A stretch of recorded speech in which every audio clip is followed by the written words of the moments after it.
I'd like to call the committee of the whole for the Village of Cary for Tuesday, June 7th, 2016, to order with roll call, please. Kostler. Here. McAlpine. Here. Kraus. Here.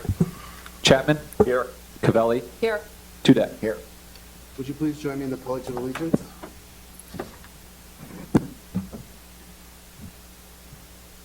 I pledge allegiance to the flag of the United States of America and to the republic for which it stands, one nation, under God, indivisible, with liberty and justice for all.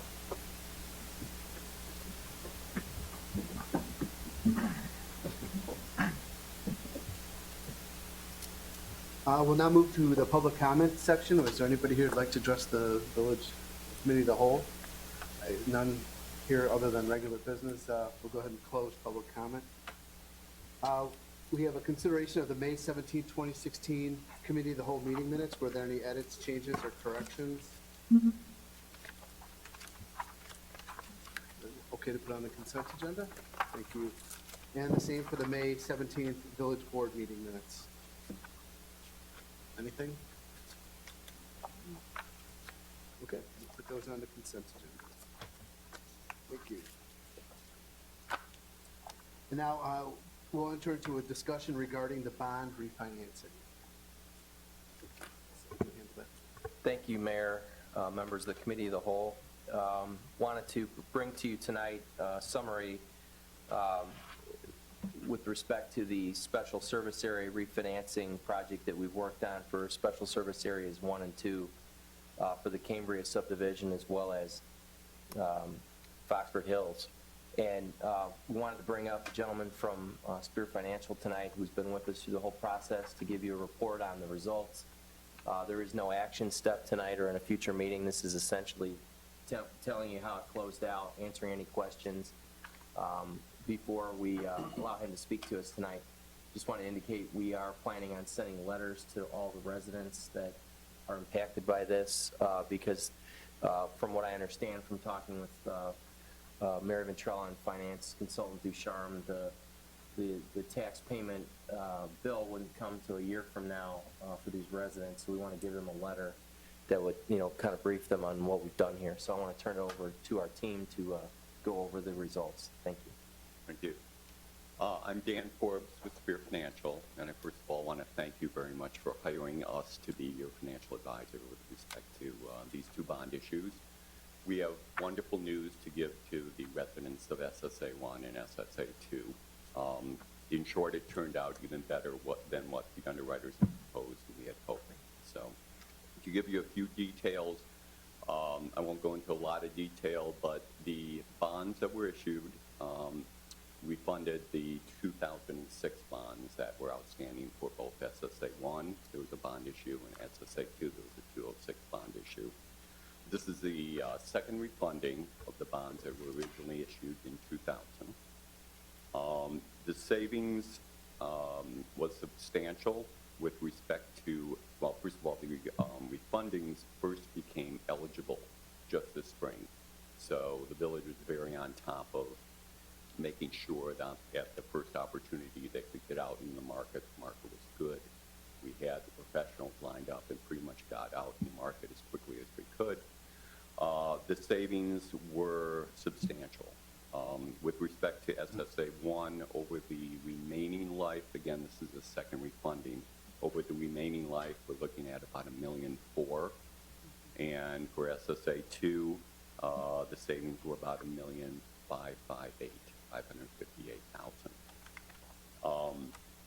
Extremely, if you look at that annually, and again, Chris made the right point, the tax bills have been sent out already for this year, so it's really tax year 17, they'll start seeing this. For SSA 1, the the homeowners are going to divide about $116,000. For SSA 2, about $129,000. So that's a substantial amount that will be saved by those residents. What was good, well, one last thing on the refunding. In layman's terms, the outstanding bonds were 5%. We were able to sell and refund, or I should say Bernardi Securities, the underwriter, who did a fantastic job, was able to sell those at about a 2.75, 2.76. So that's where the savings are coming from. couple things about the structuring that we had originally, when we put the deal together and talked to the underwriters and bond counsel, we were concerned that we could get a bond insurance, and we floated this idea of maybe combining or having to combine the SSAs. It ended up that we got extremely reasonable bond insurance, and we did not have to combine those. So I wanted to make sure, unfortunately, we put that idea out there. I want to make sure that it gets dispelled. We did not have to do anything there. For the most part, it was within the same footprint. We did not extend any maturities. We didn't make it shorter, but we also didn't make it any longer. All the same reserve funds are there. We transferred some money over from the old funds to the new funds. The bond sizes went down a little bit. So the reserve funds were a little bit different, but they're in the same amount. And for the most part, the documents have all the same covenants. So you're just replacing one with the other. In short, I just want to say that the team that the village hired did an extremely good job. I mean, Bernardi Securities was selected about last week, so my apologies, both of you a little bit, but it had to get done, and the attorneys got it done. We are closed as of June 1, and so everything is good. And I'm here for questions. I can't be more pleased with the deal. Yeah, just in summary, when we think about questions, SSAs are more complicated than regular GO issuances, and in this case, all the savings goes to the residents. This isn't savings to the village, whereas some of our own debt over time, as we look at that, could potentially be refinanced, save, the village coffers. But this is a great situation where we use the resources, the professional assistance. Spirit will be, on tap for us for other projects down the road, keeping an eye on our municipal debt that we have. And we certainly had a good experience overall with those that worked on this over the course of the last couple of months. I mean, the board should be commended for giving the staff the latitude to chase this. March 15th, I think, was when the date opened for this debt. And so, I mean, it's a pretty good time frame. It definitely made sense to jump on it while the market was good based on how variable this is. So we're happy to answer any questions. Chris, how did this affect the residents that prepaid their SSA? Is this any benefit to those residents? I think not, yeah. No. Okay. It's something to think about. There are other development proposals that we're reviewing, some of which aren't in the village. We have one that we'll talk about down the road if it progresses that involves possibly an annexation into the village for utilities that might involve an SSA down the road. So your point is well taken. There are reasons why people pay off their debt. They don't want it, or there's transfer of the ownership, things like that. But the market can go up, the market can go down, those kind of things. But in this case, I think we used the market to our advantage. It's definitely the SSA tool is absolutely a tool in our toolbox for different projects. The community I came from before Cary, we had about 45 of them when I left. A lot of small ones for putting curb where curb didn't exist, street lights, things like that were unique to the community. So SSA is a good tool.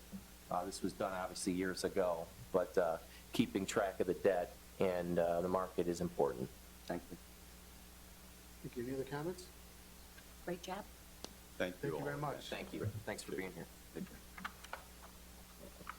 Next, we'll consider an approval of an application for outdoor seating at a food and drink establishment that serves alcohol, Cary Ale House and Brewing Company at 208 West Main Street. Brian, what's up?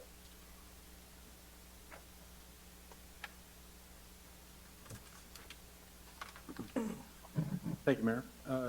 As mentioned, it's a request for outdoor dining at the existing Cary Ale House and Brewing Company located downtown. As proposed, the restaurant is seeking to add a outdoor dining area in the northwest portion of their site in the rear of the restaurant. As you can see in this plat of survey, and below above that area, they're proposing to add dining tables, fencing around the proposed area, and then a fireplace in the middle of the area to kind of provide some ambiance back there for their customers. Additionally, the lighting would propose a catenary lighting, exposed bulbs that would be string lighting across the area to provide lighting of just the outdoor dining area. Wouldn't have much overspill beyond that space. In order to construct the outdoor dining area, there are some slight modifications they have to perform with the existing conditions of the site. This slide shows where the dining area would be located at, next to the loading dock. Excuse me, it would require the relocation of an existing trash enclosure so it can combine with the trash enclosure that's currently on the east side of the property, or adjacent property. And then there's 3 parking spaces that are to the west of the dining area. My staff report indicated 5, and discussions with the petitioner would actually only impact 3 spaces that would need to be shifted slightly further to the west, creating a bit of a jog in the drive aisle, but would maintain all the existing parking on the property for the dining area.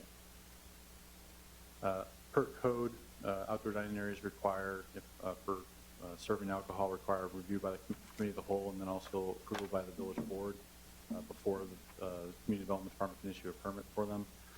This is only a one-time approval that's required every year. They would just require additional licensing fee for the outdoor dining application as part of our annual licensing programs. As far as some code requirements that we're responsible for in the outdoor dining area, all chairs and furnishings would need to be stored inside during the winter months. Could not consume any required parking spaces. This is not consuming, it would just relocate spaces slightly. The operation would be permitted only between the hours of 8 a.m. and 12 a.m. Music, any or sound that's produced in the outdoor dining area would have to be contained within that area, not have a nuisance to surrounding properties.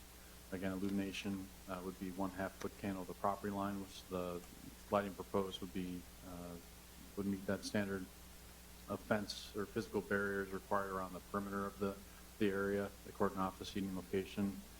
Excuse me. And then consumption of alcohol is limited to the outdoor dining area. The proposed plan, staff believes meets all those criteria. Petitioners here can provide some additional information as far as the details for the construction or what they're looking to do in the location. But staff believes that complies with the requirements and standards that are established in the code, and recommends the committee of the whole support the request as presented. Be happy to answer any questions or have the petitioner come up here and provide additional information as well. Any questions, comments?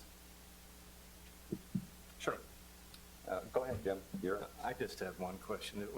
I wasn't aware where you shifted the parking spaces because it didn't really dictate it too well in our packet, but I see now.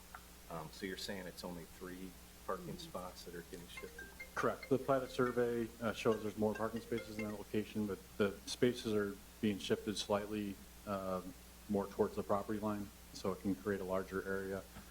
If you look right now, kind of where the location is in the picture that's in the upper left-hand corner here, it's right by the loading area. So they're just moving those wheel stops a little bit further to the west. That would create a larger area where you could have seating and a fence around it to support a dining location. And we're okay as far as shifting those west with the neighboring lot? I mean, I know it's sort of tight back there. There'll still be adequate room for the drive aisle for vehicles to traverse that area. There's no parking on the opposite side of where those spaces are. That would be shifted further west. That would be impacted on the opposite side of the drive aisle. Okay. Trustee Chapman, you have a comment? Yeah, is it true, Brian, it's an ordinance that the outdoor seating area can't have advertising of alcohol, brands and all that on their umbrellas and things? There is requirements as far as what they can have on the umbrellas, so they would have to conform to those requirements as well. All right, and then this question is for our buddies from the Cary Ale House and Brewery. Where's the brewery? Okay, that's what I want to hear. Summer.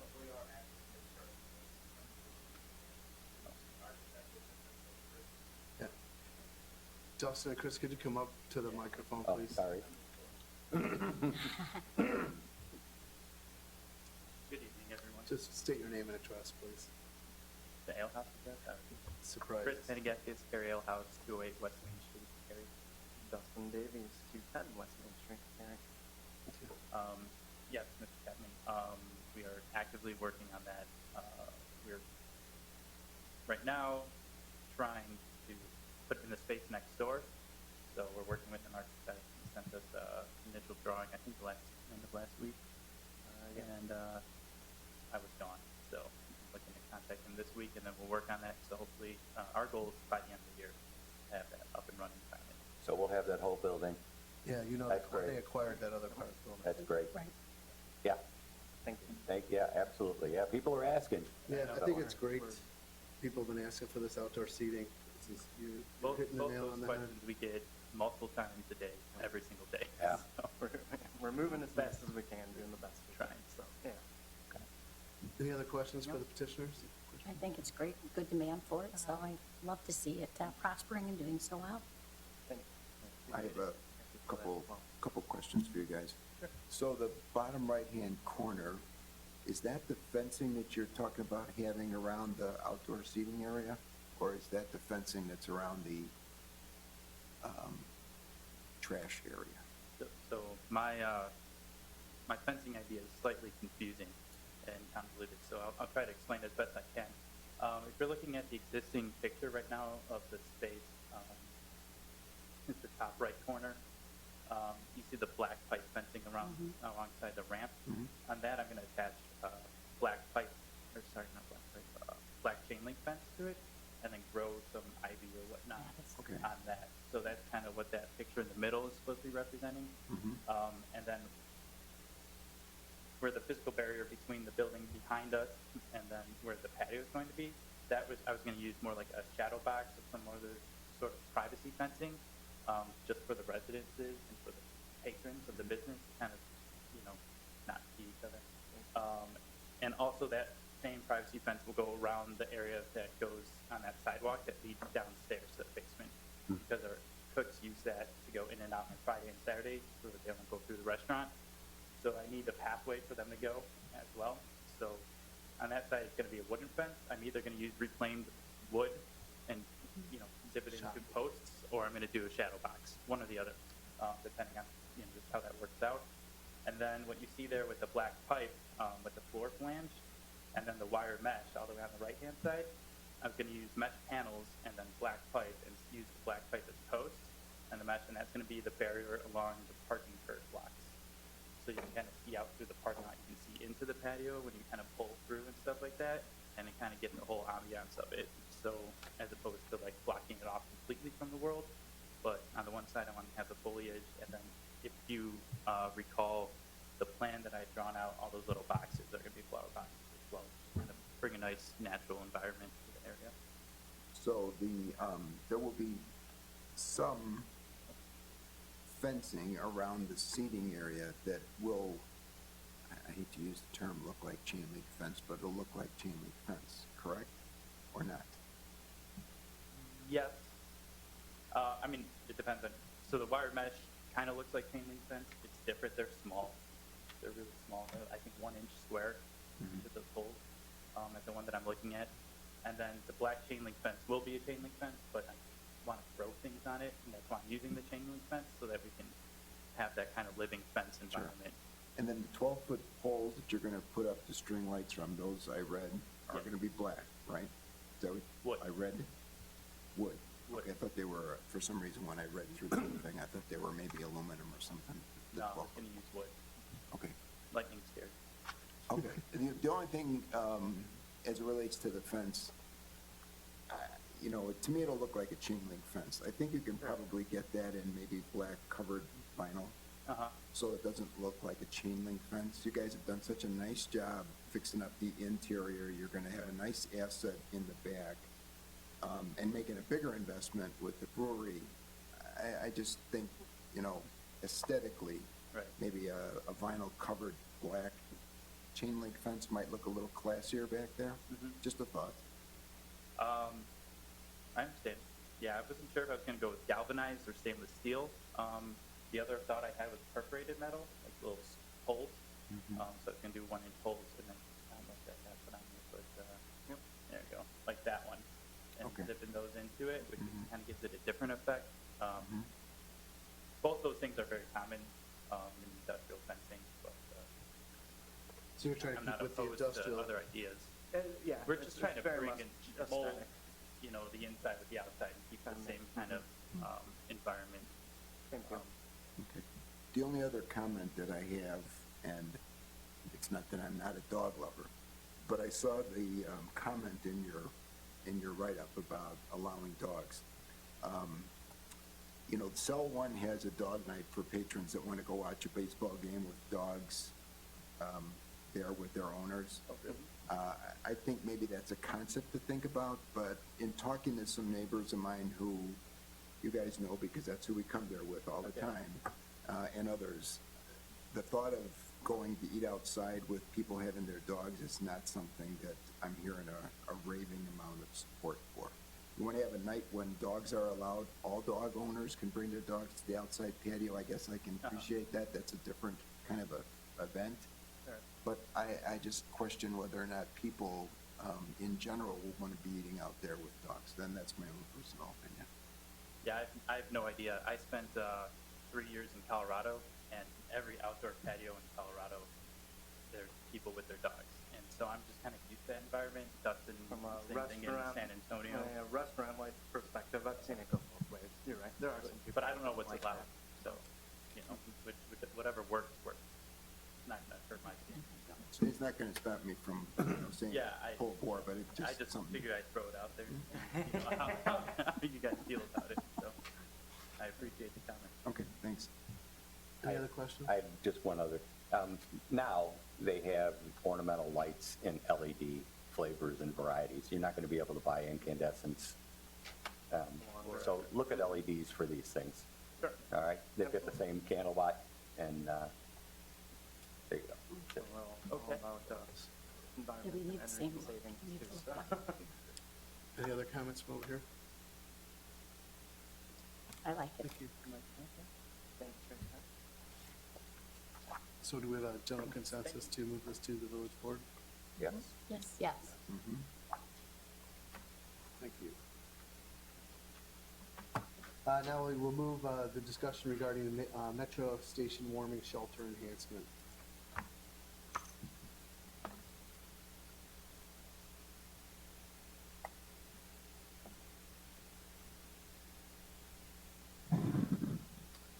Thank you, Mayor. This evening, we have our architect, who has been contracted with the village to design the warming shelter enhancement project over the Metro Station.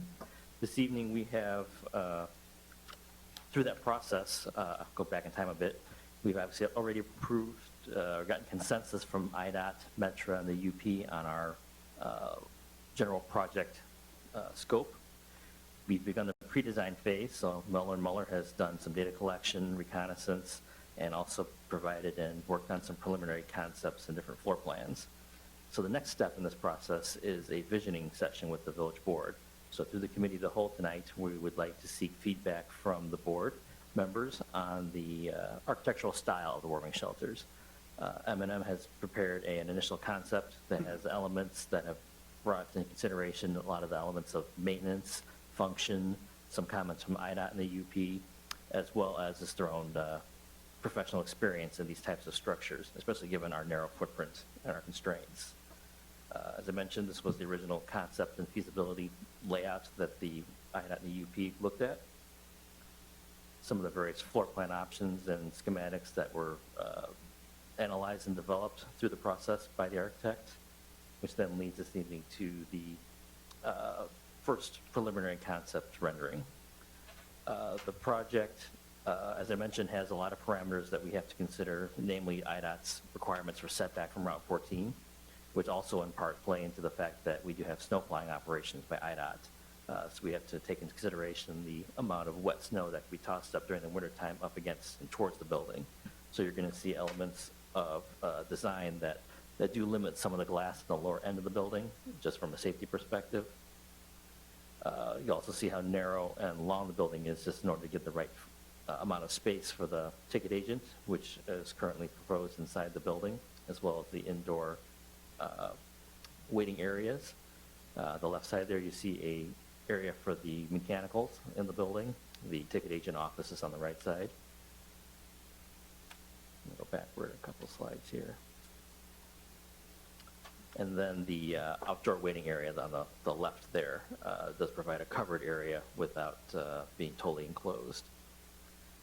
So I'm going to bring up Jay Muller from Muller & Muller Associates, and you can go into some of the details if you have questions, and turn it over to the mayor and the board for some comments and suggestions and feedback that you might have. Thank you, Eric. Jay Muller, Muller Architects. I think we came away from the first session with Chris and Eric with some of the feedback we got of wanting a more vintage building. And one thing I told Chris when we went through the presentation proposal, I mean, this is your train station. I mean, we have ideas, firm-wide ideas of things, what we like to at least let people have a chance to take a look at, but in the end, it's Carrie's station, it's not ours. So to that effort, we went from the original, how shall I say, kind of glassy, streamlined sort of approach, and looked at a more traditional station vernacular with a stone banding around the base, a very strong pediment at the entrance, some articulation of the roof lines, which we see a lot on older station types, and some of the pictures that Eric shared with us. Little different window configuration, a little less glazing. We, on the Route 14 side, we consciously introduced upper level clear story that faces north. You're going to get an even light through there anyway. And at the initial meeting, there was a concern expressed when you come along plowing that street, plowing Route 14, it throws up snow. Bits of everything get in the snow and get thrown against buildings. If there's glass, a lot of glass there, you run the chance of breaking glass, you run the chance of someone being in there and getting hit. So we've shown glass, but we've also retained a solid wall, both for that protection, I think, both also for the inside. Metro PID displays can be mounted, village information can be mounted, pictures of the old train station. So it provides a backdrop when you're inside waiting for the train. Also provides a place for the benches. I think, you know, the benches in the old station can be refinished and repurposed and used there. So I think we've introduced the elements of a little more traditional train station while trying to keep it 21st century, shall we say. We have started thinking about the interior materials. Certainly, we've shown brick. The brick is a comfortable, warm, gives a comfortable, warm feeling. We could do wainscoting in there, wood wainscoting. We could do that with plaster drywall. We certainly are looking at doing a wood, tongue and groove wood soffit on the exterior. Probably going to suggest it on the inside. The thing I caution with that is you folks are going to be maintaining the station. And doing that means you're going to have to be disciplined about refinishing this wood every 3 or 4 years. We did a very nice wood soffit interior and exterior ceiling in Manhattan, and it wasn't maintained, and it looks like it now. Additionally, we were looking at the roof to maybe introduce finials, if you will. They've made strides in that. We used to have to design them and have them fabricated. Now there's a number of roofing manufacturers that include them as part of their ventilation system for the roof, so it's a little more easily achieved. Again, we want to provide a building that is maintainable, and the more stuff you put up there, the more opportunity you have for leaks. And maintenance is going to be especially critical in that you are so close to the metro right-of-way that the UP may require you to have a flagman if you're getting a ladder up there to work on your roof or clean your gutters. So, I'm sure they will. yeah, so, we can certainly look at things like once we get looking at a budget or the real, we can look at the copper gutters, we can look at aluminum-clad wood windows, we can look at brass for finishes on the interior, but I'm trying to pick things that are easily maintainable for you, and then if you have to maintain it, it's not a real, chore for you. That's where we are at this point, so I guess I would open up to some other questions and comments and thoughts. I would like to see, I'm not a fan of the large expanse of just roof. So I think some dormers up there would be nice, with dormers on the south side that we could have skylights in to bring in natural light, because that building will be in direct sunlight, pretty much all day long. And dormers would class it up, take away from that long expanse, and then bring in a much more natural light, I think. We can certainly look at that. The dormers, the direction it's facing will get some real heat in there in the summer. So there would be a challenge there in that. I believe we're talking about, we have an option on the cooling versus just heating the facility. So, that's something we'd have to look at. We can certainly do it, but you'd pay a price for doing it by probably increasing the tonnage of your cooling system. The point is that this may be, depending on how it's designed, not needing the AC side of it, but we just need, as we add amenities, just to understand that's not a decision made yet. It may help us from a budgetary standpoint, as it may not be, absolutely necessary. But as you add dormers, is the point that it can add heat, and then you have to factor that in with the cooling.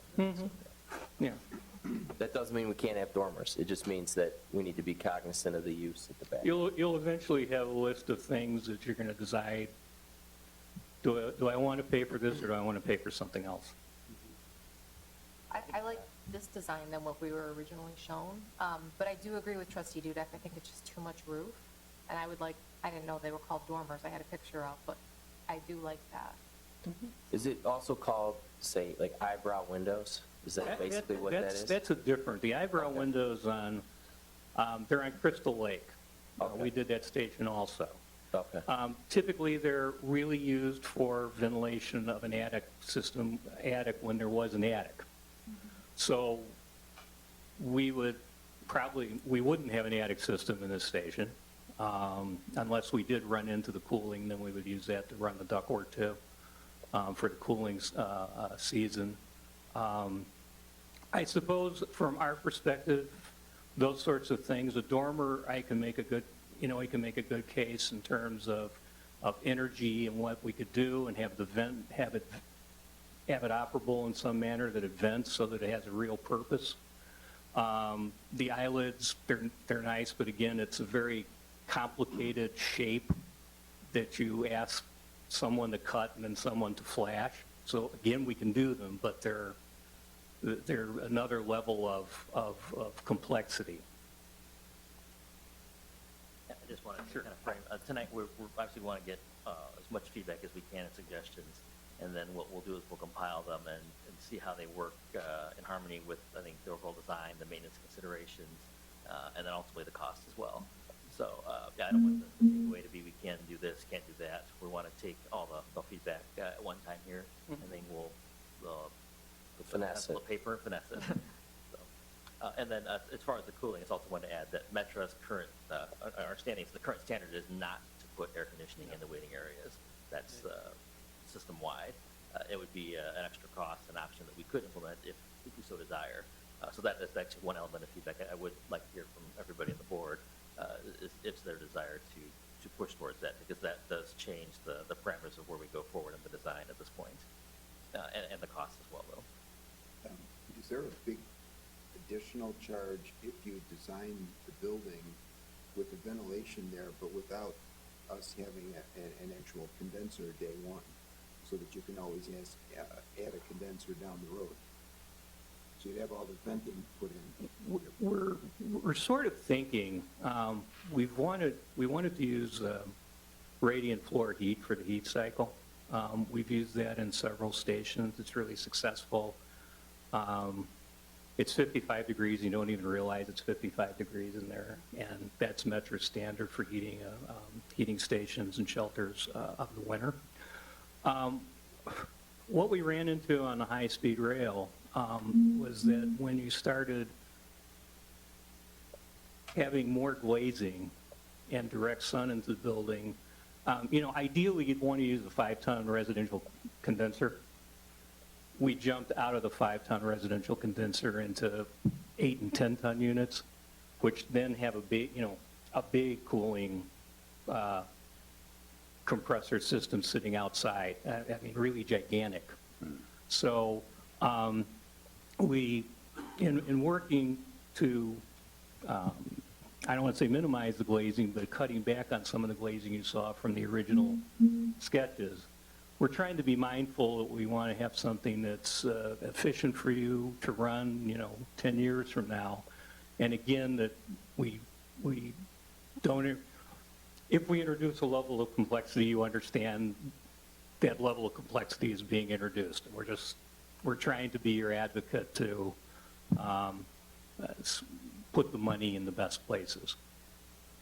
So with the building that fit was all brick on the inside and didn't have that, I mean, will it get real super hot in the summer?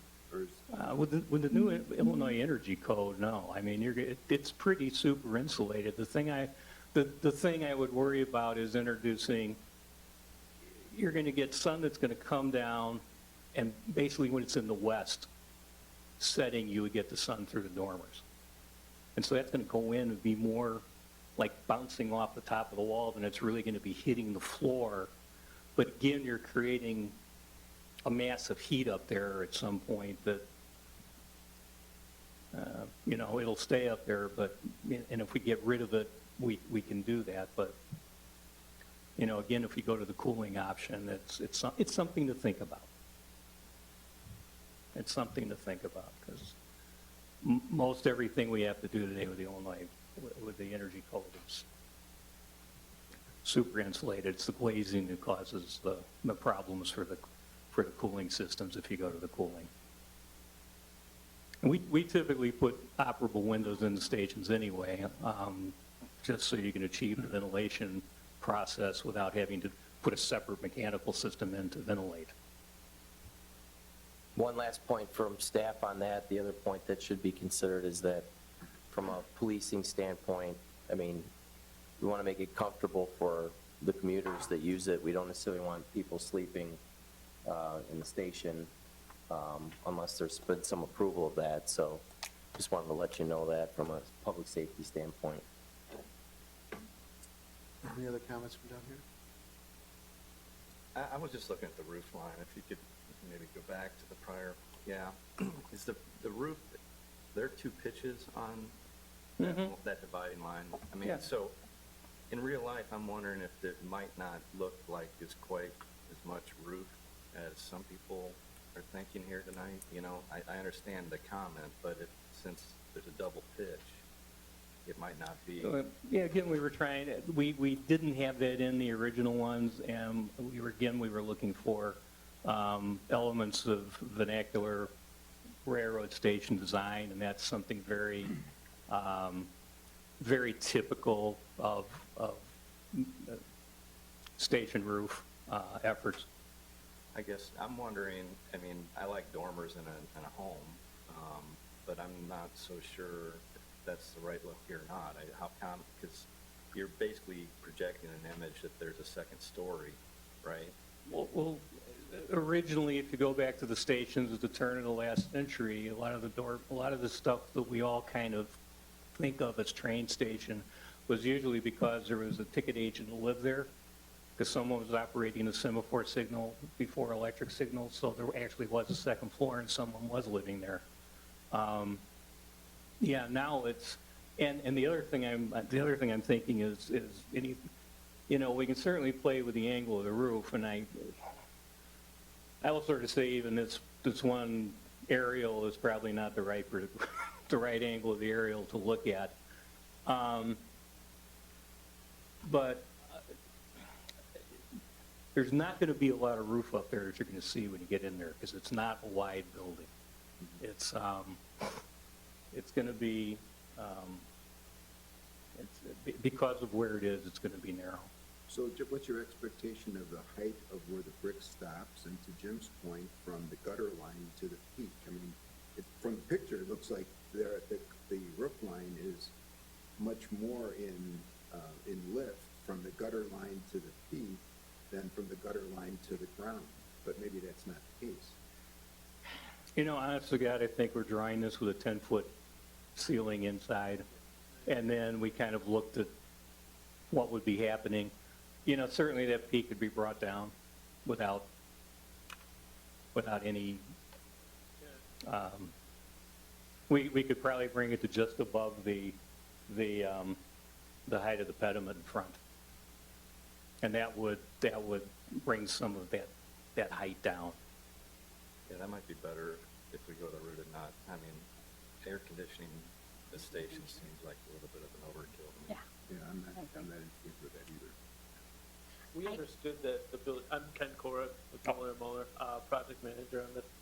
We understood that you wanted the building to have some presence up against the railroad and be sort of a contributing structure to your downtown area.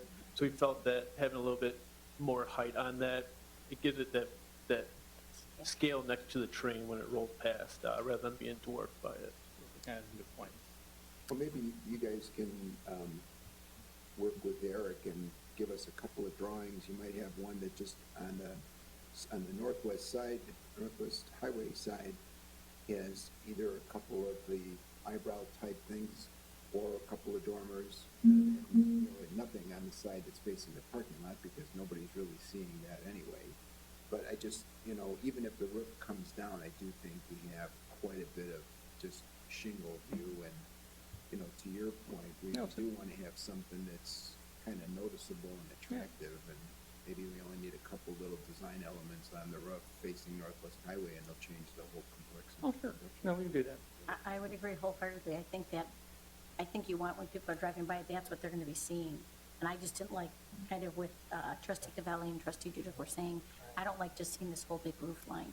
And I realize it's hard to tell what the angles are, but you do something on one side, whether it be dormer, whether it be the, we just don't have much windows there. As you can see, you had to take a lot of that away just from the standpoint of the possibility of snow hitting it. So I'd like to see something that gives a little bit more aesthetically pleasing. The side facing the town is really pleasing, but the side facing the Northwest Highway is not, and to me, that's what we were looking. You have to be able to come in and say, welcome, here's where it is. Okay. No, we can certainly look at some elements along there. But I don't want to do air conditioning. That matters. It's supposed to be a warming station, not a cooling station. If it's hot out, they can stand outside, right? First thing out of the sun. Yeah, I agree with, I'm sorry. no, go ahead. Go ahead. And it's hard because that side on Route 14, to make it look, you want glass there. And we could do that and, Risk. and risk, what could potentially happen. I agree with you. I agree with you 100% on what's happening on that side. So Sort of throw it back your way and we'll say, have, see what you can come up we'll with. look at some things and see what we can do on that. So where are you gonna put the clock? I was just gonna say, that we want a clock on when you we come talked around. originally like a clock tower with dormers and that kind Two of stuff. things. I want a new village hall and a clock. That's all I want. 10 years, I want 2 things. Metra is not a fan of clocks in that they're hard to maintain, and someone looks at it and thinks he's got time to get the coffee, and the train leaves, and then they call Metra and complain about their clock, and then Metra looks back at you And so why don't you keep the box up to date? What about like just a larger scale cupola? Give it some presence down there too. Again, we'll take a look at some things, and if we can look at some things and make it that they have some real, some use to, cupolas, I was looking as I was driving through Barrington coming out here, you see a lot of them on barns, and they make perfect sense on barns, because that's how they got up and got out of the barn. And if we can use these and make them real, if you will, let us take a look and see what we can do with that. Because, again, as I said in the beginning, the more we put up there, the more you've got to maintain and the more that can leak. And the best of anything is going to leak after 5 years. How difficult would it be to turn the whole doorway area instead of it being a pitch if it were to be like an arch? I think we had, didn't we arch there? Because we had the arch, I thought we had the arch, or am I thinking of Mark's? Yeah, instead of it being a pitch around it. Yeah, I think we had one with an arch. We can look at it. We don't want too many elements. Conflicting. Competing with each other. Right. Then Yeah. it looks a little too playful, too pokey. You can't have too much. It's not a big building. Right. And I want to keep dramatic things dramatic and not take away from it. So, but we certainly look at it. We'll investigate. One thing to consider for our streetscape work in the downtown, once we're able to get the old building out of the way, and even in other maybe plaza-like areas of the downtown, we have other opportunities for other features, perhaps like a freestanding clock. Right.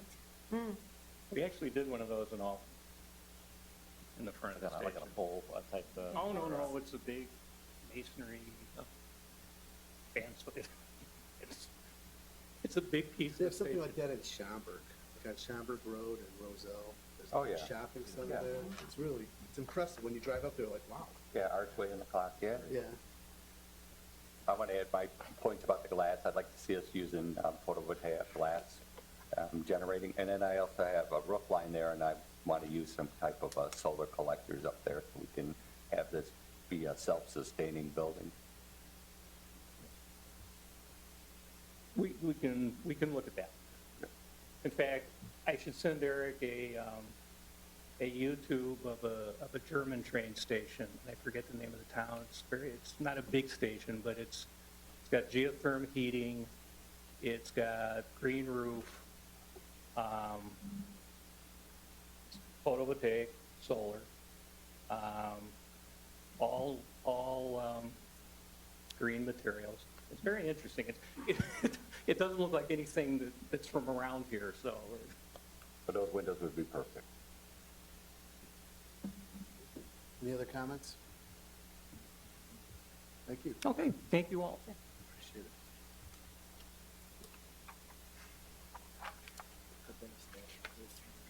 Do you want to do that?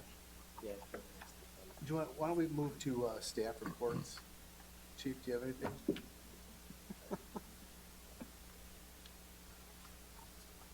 I'll ask, why don't you provide the TextCaster report at this time?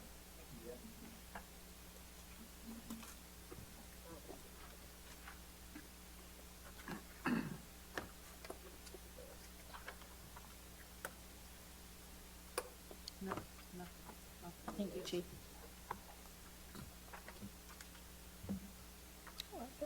Thanks, Chief. Thanks, Chief. Thank you.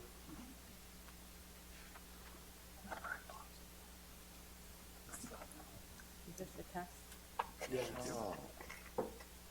We could be the first to sign up. What I provided you is kind of an update of the categories that we're looking at for this messaging software that we're going to employ. It's more of a refinement of what was provided in your packet for the village board meeting. I wanted to kind of go over why we chose TextCaster as the method for us having some outreach to residents and other people that are interested. And first off, it was because we're not going to have a reverse 911 system in McHenry County any longer.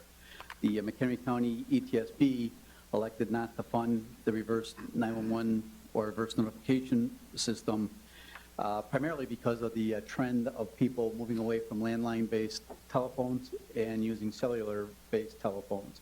So it became ineffective, inefficient, and it was relatively expensive in terms of it was $25,000 a year. So the election was to not renew that, and that doesn't occur until July. So what we've done here is identified a relatively economic solution to this issue, and that is Textcaster, and the cost for the service is 10 cents per capita, or 10 cents per resident, so that's why it's $1,827. We looked at the, I gave you the updated worksheet because we've kind of been discussing this on a staff level in terms of what categories to provide. And what's nice about Textcaster versus some other similar programs or systems is that you can opt into the things that you're interested in. So there are free services like Nixle, but it's an all or nothing proposition. So what we did is try to identify those issues that people are asking questions about or would like to be notified about, and provide some refinement or focus to those areas. That's why you see under village administration, there's general announcements, village meetings and events. For the police department, we had traffic issues. People are always asking to be notified if there's an issue on Route 14, so they can alter their route prior to hitting the bridge at 14 in the Fox River. Metro Railroad issues, if there's an issue related to that, we could notify people, and then also informational or crime alerts. The other part of this equation, as it relates to Textcaster, is that there's no need for someone to be a member of a social media subscription or a social media group. You don't have to be a member of Facebook. I don't like Facebook personally. I'm not a member. I would never have a Facebook account. So this is something that could be either transmitted to someone by their text messaging on their cellular telephone or email. Everyone has a cellular telephone, and most everyone has an email account, and they could get this type of communications in a relatively fast manner so that they could react to it.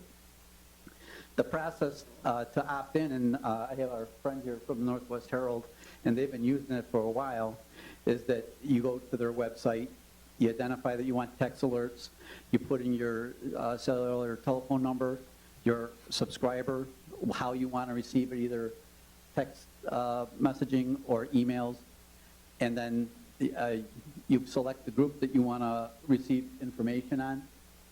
And when you subscribe, it sends you an authorization code so that you put that in there to verify that it's really you that are subscribing to the messaging and not somebody doing it for you. So that kind of makes sense. So it's done on the Northwest Herald website through a hyperlink, one of their options along their top menu bar, and it would be something similar on the village website in regards to this. We would use it for both external communication. You know, I've been focusing on notices to the residents, but we can use it for internal notification as well.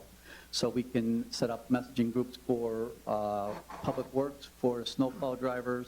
I could use it for the police department for mass recalls if we needed it. And then we could also use it for all village employees if there was an issue that required people maybe not come into work one day because of a blizzard or something like that. That occurred in 2011, I believe. National Weather Service also has a pass-through service for Textcaster, so people can opt in to receive National Weather Service notices through Textcaster.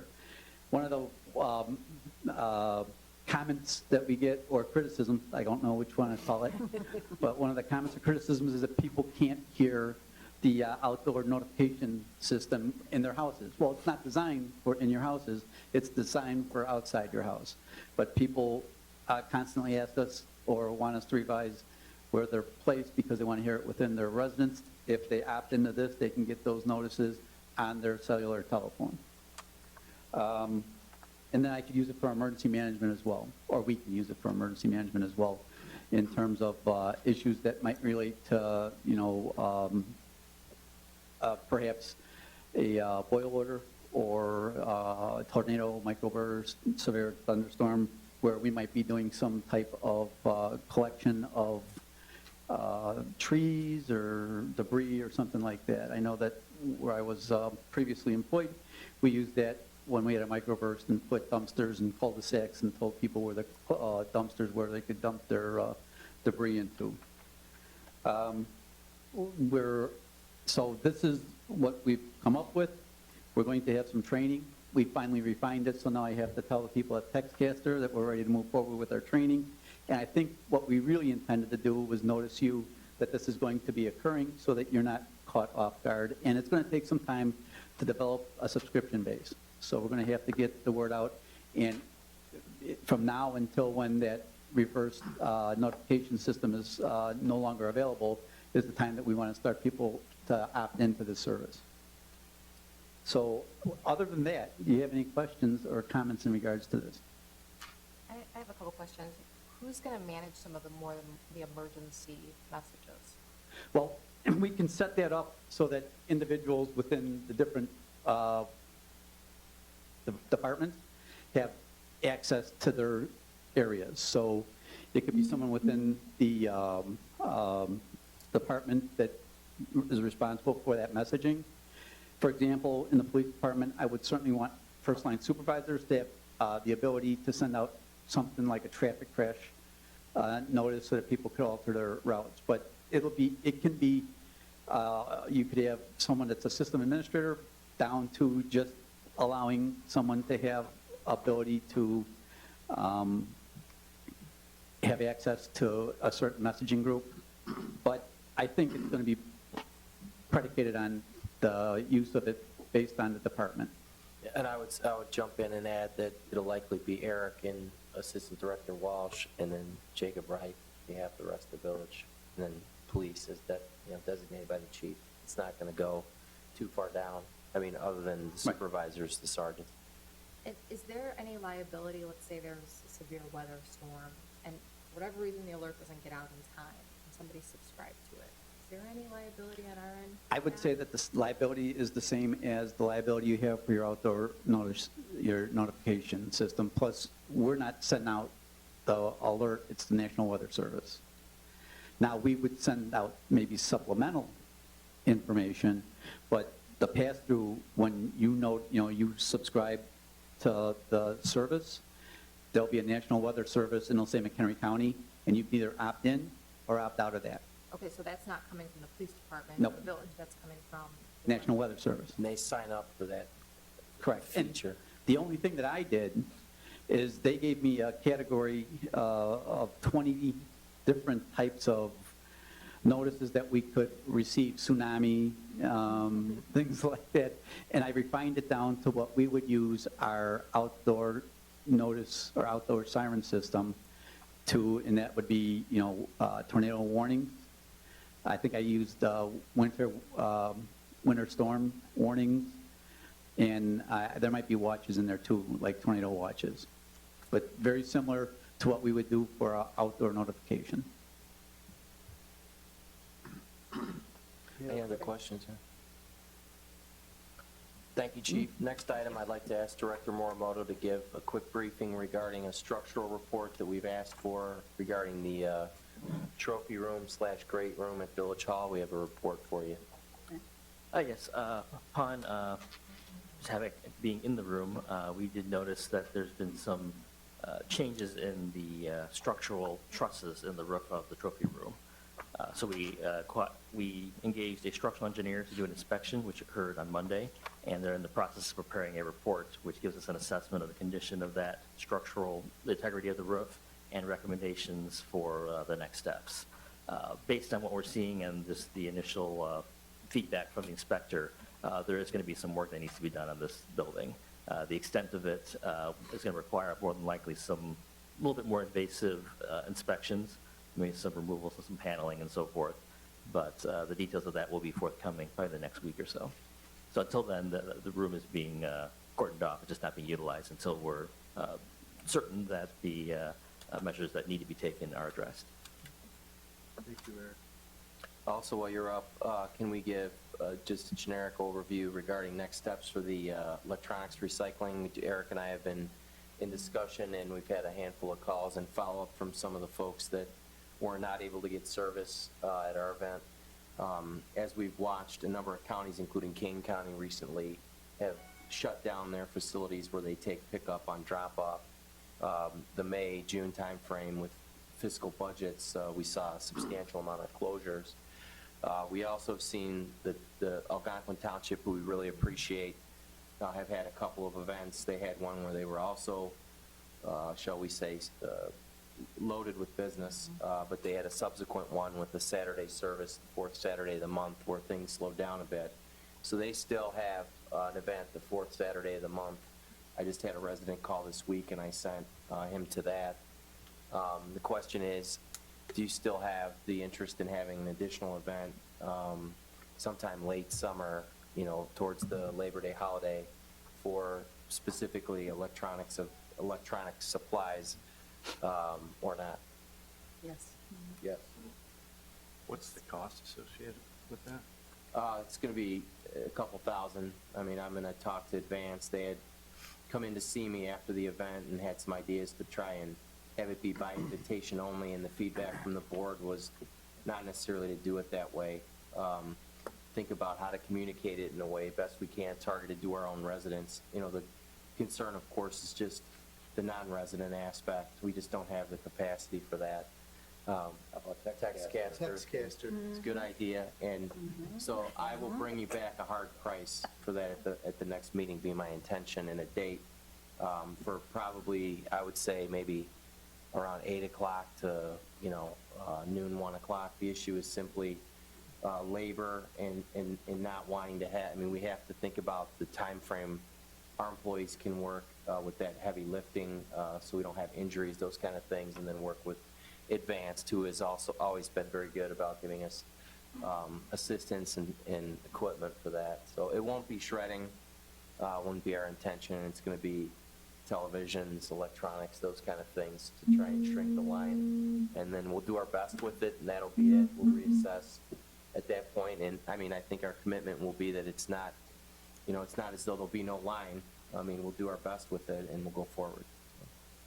And I think the labor side of it's probably the biggest factor in terms of the cost, not so much on the dollar side, but I think to facilitate and be able to handle the bigger volume in a longer time period or a shorter time period, we do have some opportunities to maybe double up the receiving lanes to help mitigate that issue. But obviously that entails doubling up the staffing and then the amount of time, obviously, that with that kind of lifting, the employees can work. They won't be able to work a full 6-8 hours of that. The 2 to 3 hour max is probably all that one person can physically handle. So we'd have to work with Advance and our own staff to adjust. But there's different things like that that we can take into account and try and make the next event as efficient as we can. Is there another location that we can hold this?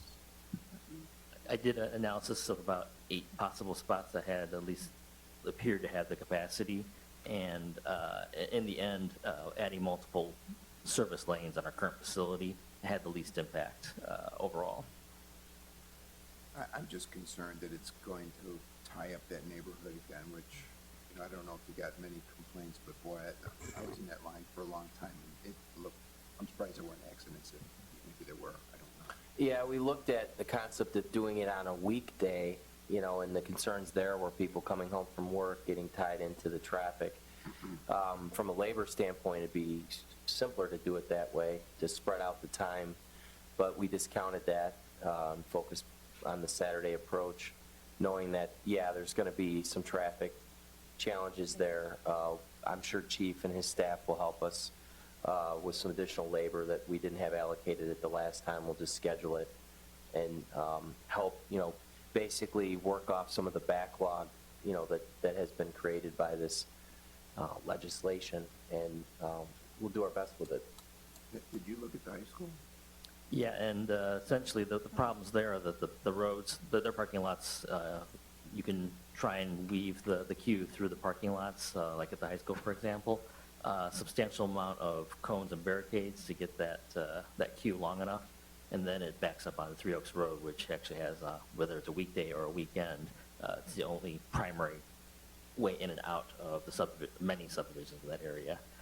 Whereas in the current location, if we can do some better job of signage for detour routes and directing them, letting people come into the event only from the industrial park direction, we can kind of limit that other ancillary traffic on Spring and in the townhome development and just impact the frontage of our detention area pond and the industrial park, which by and large is not operating, or businesses aren't open in that park on the weekend. So if you were gonna do it back in Public Works again and limit it to 2 or 3 hours, can you do temporary no parking signs on the streets to eliminate the congestion that we had before? Yep, yeah, exactly. Think other typical traffic control setups that we would utilize for road construction, we will kind of apply and work into the scenario just to get people coming in from the right direction. It'll be part of our outreach as well, that if you're going to come to the event, you need to enter from Jandis Road through the Cary Point Industrial Park. And we can even have then barricades and local traffic only, and monitor the Spring Street entrance just so we don't have the cars coming in from the other direction and causing that conflicting left turn in. The only other thing I thought about after the last one, seeing what I think was quite a few people not from in town dropping stuff off. I don't know, maybe I'm in the minority here, but I'd like to see maybe some sort of a charity get a donation from people dropping stuff off. So maybe the Cary Food Pantry got to bring a donation, some food or something like that, that we could, anybody dropping something off would, we'd be benefiting then a local charity in town by people dropping off the TV and they got to leave 3 or 4 cans of soup or something like that. Just, I don't know, it was a thought that I had last time because, one of the charities then in town gets benefit out of it, and maybe it eliminates some of those people coming from Crystal Lake or Barrington or something like that. I don't know, could you do a charitable donation for a resident and then a $50 charge for a non-resident off the driver's license, and then just advertise it that way? Yeah, I mean, just a thought. There were quite a few people the first time around, and even $5 a head the first time around would have offset a lot of our costs. And to go and do it again, I don't think it's going to be any less attended than it was last time. There may be some because we won't do shredding, but why not try to offset some of our costs or benefit a local charity? Those are just, Can you handle the collections? The logistics of taking cash on site are Concerning. just another complication. Definitely would require police on Receipts. site and receipts and accounting purposes that I wouldn't normally accommodate with the utility worker. I was more trying to find a way to discourage non-residents from coming in. Well, what if we were to require them, because everybody that lives here has to have a water bill, they need their water bill statement to get it, because I know that, I was told by several people that were online that there were people from some of the unincorporated parts of Cary that had truckloads of stuff that were being serviced. We'll try to come up with a creative solution to this, And I thought we were understanding gonna that. limit, weren't we gonna limit how much they could bring too? Just like when you go for paint, it's limited. When you go to the Algonquin Yeah. Township, there's a limit about how much you could bring. Yeah, one of our recommendations would be to limit the number of TVs in TVs, particular, right, 'cause those are the something ones like that that. cause the most Right. physical effort and time. Right. And then, and possibly not allowing the very large cabinet projector TVs that require 3 or 4 people to move. Right. If we limit it to reasonable sized big screen TVs Sure. and lighter, that would also help mitigate some of the risk with the lifting and then also the speed at which it's done. Because the cabinets were probably the biggest culprit in slowing the guys down. I got one of those bad boys still. We'll bring this buttoned up to you on June 21st. Thank you for the feedback. Last item for tonight for Committee of the Whole. Follow up on the fire dispatch discussion that we've had. The fire board has met, and I received a phone call subsequent to the meeting that the fire board is not interested in the village subsidizing this cost spread that is between the McHenry City Dispatch Center and the CCOM Center. They're not interested in our subsidy. So it was very clear. And the next step, as I know it, is I have a dispatch board meeting on Thursday. Obviously, part of the decision was for the fire board to put it in the CCOM board's court, which they've done, and I haven't been to a board meeting since, but I will be Thursday, and it'll be up to the board then to decide what, if anything, to do. But there won't be any, they're not interested in our subsidy, and so it may result in there being nothing that can be done.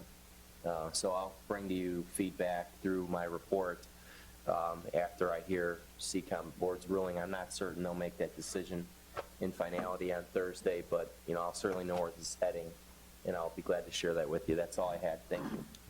Thank you. I will entertain a motion to adjourn. So moved. Second? All in favor? Mayor, Aye. I just, sorry, I just wanted to make a comment that during the board meeting, under future agenda items, I have a statement I wanted to read about fire materials. Sure. Thanks. We're adjourned.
I'd like to call a village board meeting for the Village of Cary for Tuesday, June 7th, 2016 to order with roll call, please. Dudek, Here. Cavelli, Here. Chapman, Here. Kraus, Here. McAlpine. Here. Kozler. Here. Thank you. Tonight, we are honored to have Troop 160 here. They're going to present our colors and lead us in the Pledge of Allegiance tonight. If we could please rise and they could present the colors.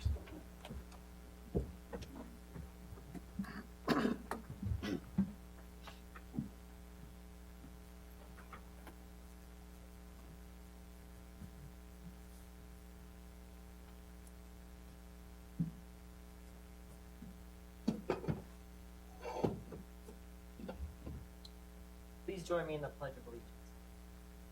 I Pledge allegiance to the flag of the United States of America and to the republic for which it stands, one nation, under God, indivisible, with liberty and justice for all.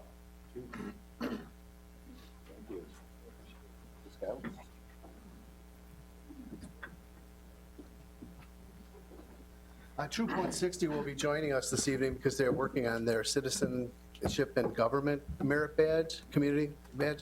Have you guys been here through the tour, right? I knew you guys looked familiar. So, welcome. And we will now move to the open forum where the public is invited to make an issue-oriented comment on any matter of public concern not otherwise on the agenda. I have a few people that have signed in. Wait, did you have something other than the agenda that you wanted to talk about? If not, I will just call you. When the item comes up for discussion, you could just let me know that that's when you wanted to talk. Okay? I will entertain a motion to approve the consent agenda items number 1 through 13. So moved. Second. A roll call, please. McAlpine, Yes. Cavelli, Yes. Kraus, Yes. Dudek, Yes. Kozler, Yes. Chapman. Yes. Thank you. I will entertain a motion to approve ordinance 016-06-05, granting a variation to allow a 6-foot residential fence in the exterior side yard for the property located at 1 Walnut Ridge Court. So moved. Second.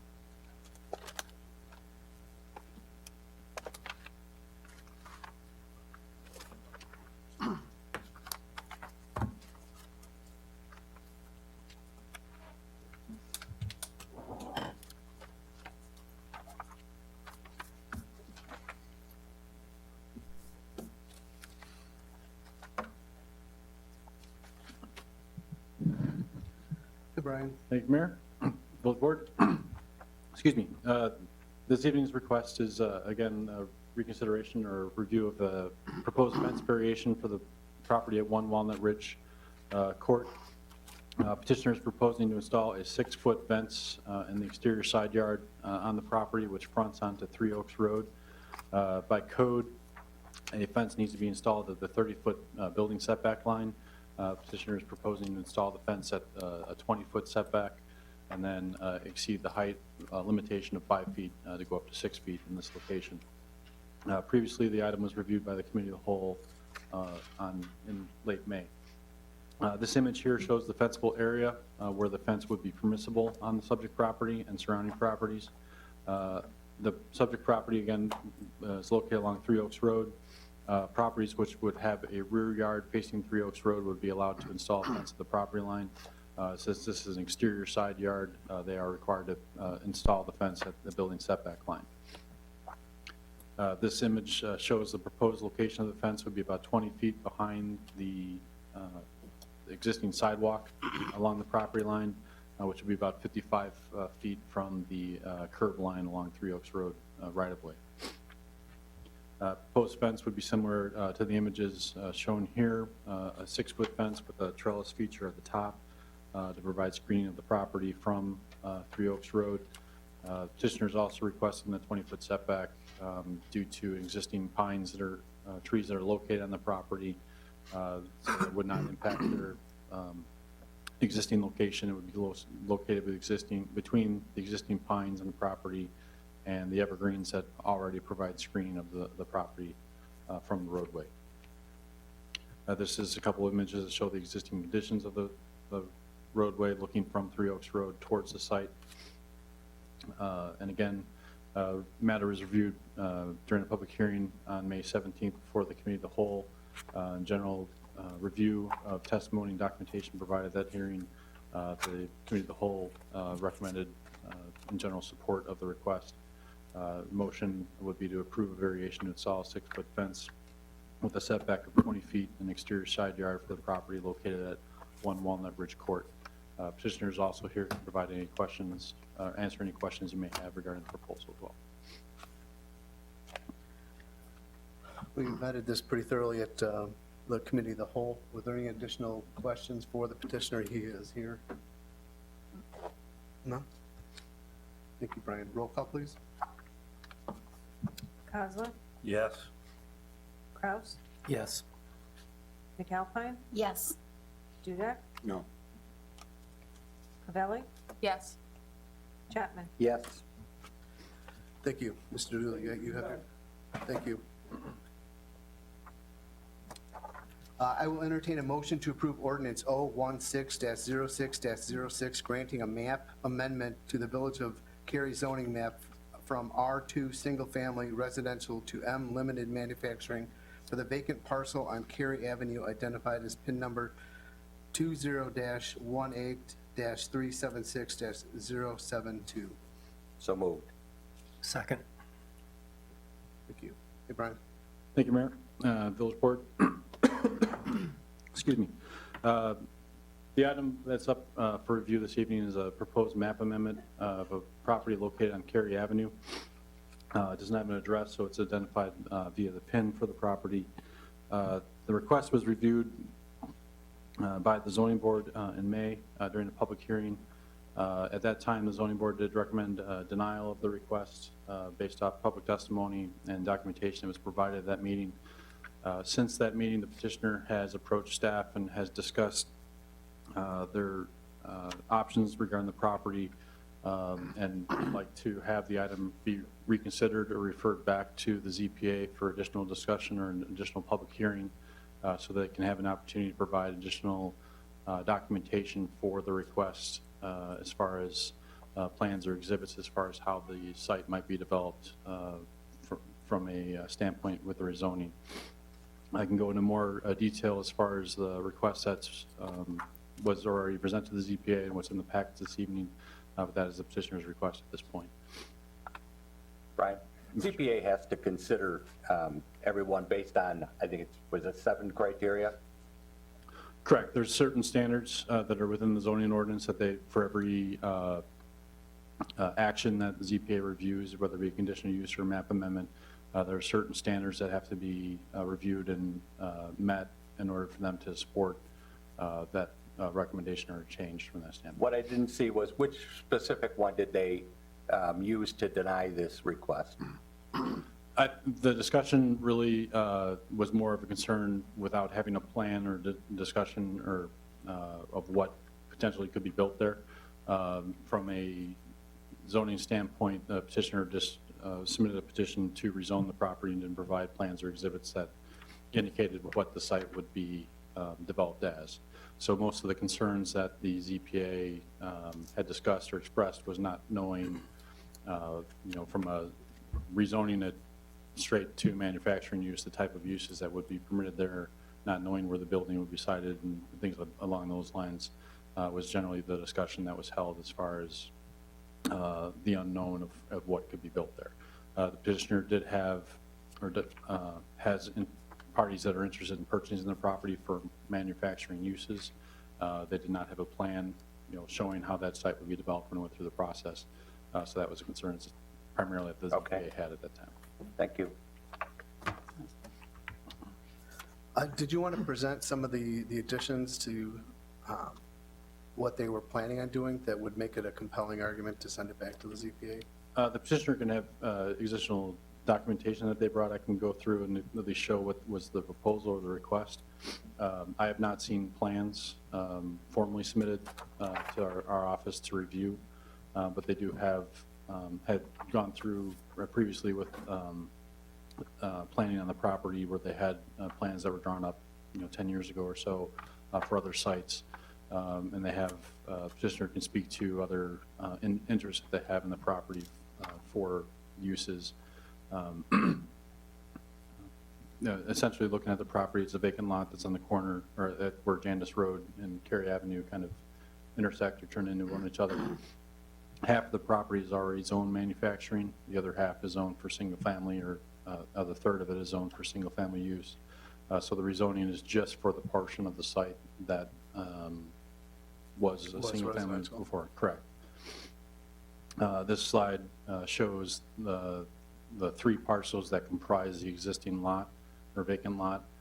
Lot 3 or parcel 3 is the lot that's proposed to be rezoned. It's about 11,000 square feet or 25% of the total lot area.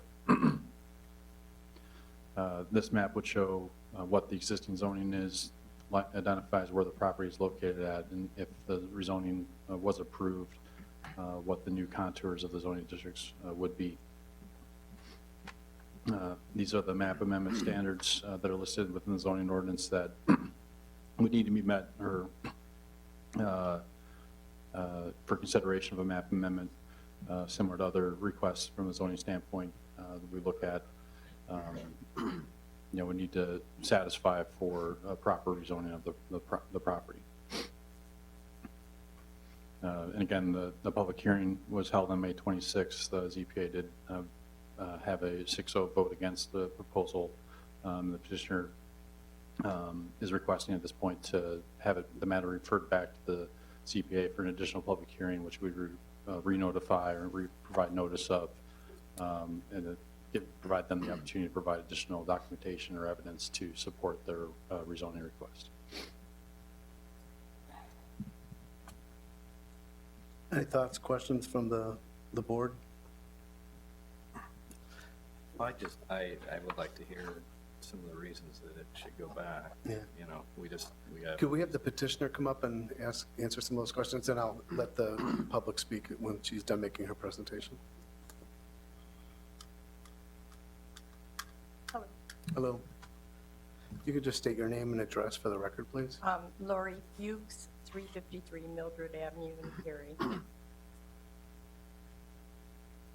I don't know what you want me to say. Did you want to talk about what type of development or type of project you'd like to put on that piece of property? Yes, when you say it's zone manufacturing, everybody thinks that you're going to make nails or screws or something instead of it being like a condo, like what is that, 300 Jandis Road?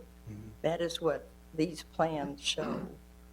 The only thing that has to be changed on these plans is the exterior to be more conformed with going from your manufacturing to, what do you call it, residential. I also took a picture that the elevation, even on the residential lot, is equal to the manufacturing lot, where the house at 404 Cary, which would abut the manufacturing lot, is at a very lower level. So putting a residential piece of property on this high elevation, it wouldn't conform to residential. The property is all, when I bought it, it was called farmland according to McHenry County. And I have some plans. I don't know if any of you know where 300 Jandis Road is. I know right where that is. Okay. And that's a nice, neat building. However, we would ask the people, whoever decided to build that, to put in more trees and stuff, which is normal for a residential area. But I'd like to really go back and explore all this with the ZBA again. I didn't know what was expected of me at the time. And you also had 3 new board members that night. Mm-hmm. So, Just as what she's explaining is, in those of you that aren't familiar with Cary Point Industrial Park, when you first come off of Jandis Road and you take a right onto Cary Point, there's a building on your left-hand side that's a all brick, like I think it's 4 units, condo type. It's warehouse. Yes. It's warehouse office. They're very small. They're meant to they're for for small businesses, family-owned. I think what's over there now is a T-shirt printing place. The I think balloons. that's where the guy does the balloons out of there. There used to be a kitchen counter fabricator that was over there. So it's that type of a facility that, I think that's what you're intending to Yes. build on the site that you, is that the type of construction that you're looking for? Is that the masonry construction? We haven't gotten that far, but that is the style of building, that it's not going to be two-story and it's not going to be where you're going to have a manufacturing part to it. It would be very small individual businesses, startup businesses. How many units are you anticipating that would fit there? I think when I went through architectural review many years ago, there was either 4 or 6, and I'm not sure. I vaguely remember seeing 6 doors. Yeah. I think that's what's up at Cary Point and Jandis.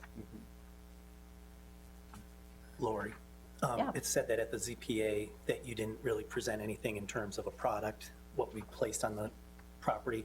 If you go back to ZPA, would you have something more updated? We certainly hope so. The Realtor That would be is able here to- with me tonight, and we have had several phone calls. So we have a meeting set up with Brian to interview one of them, so. And do we know when the next zoning and planning meeting that they would be considering for this? Okay. Because we have to re-notify everyone. Sure. The next ZPA meeting, if it were to be reconsidered or referred back, would be in July at some point, either July 14th or 28th. There would need to be re-notification of the hearing, so notice would need to be mailed in the newspaper as well. So if it's referred back from this board to the ZPA, it might be without a date certain, then they can come forward with a project at that point with more plans on when those are developed versus having a date certain and having it need to be continued again. I think the latter option with not a date certain is probably better so that you can more formalize the specifics of what you're planning to do. It's very difficult for the board to evaluate whether or not your proposed development is going to fit within the neighborhood without having specific idea what's going to happen. Right, but you really can't sell the property unless they know that they can get this extra residential lot.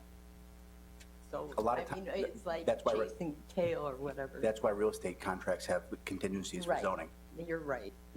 But anyway, I just wanted to give you an idea of what would be on the property, but it would conform whether by exterior facade, to make it more going down into the subdivision, it wouldn't be so stark But like if it is. if you don't own it when it gets developed, you won't have control over what goes there.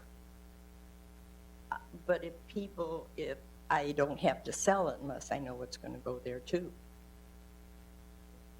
Yeah, yeah. Oh, got you there.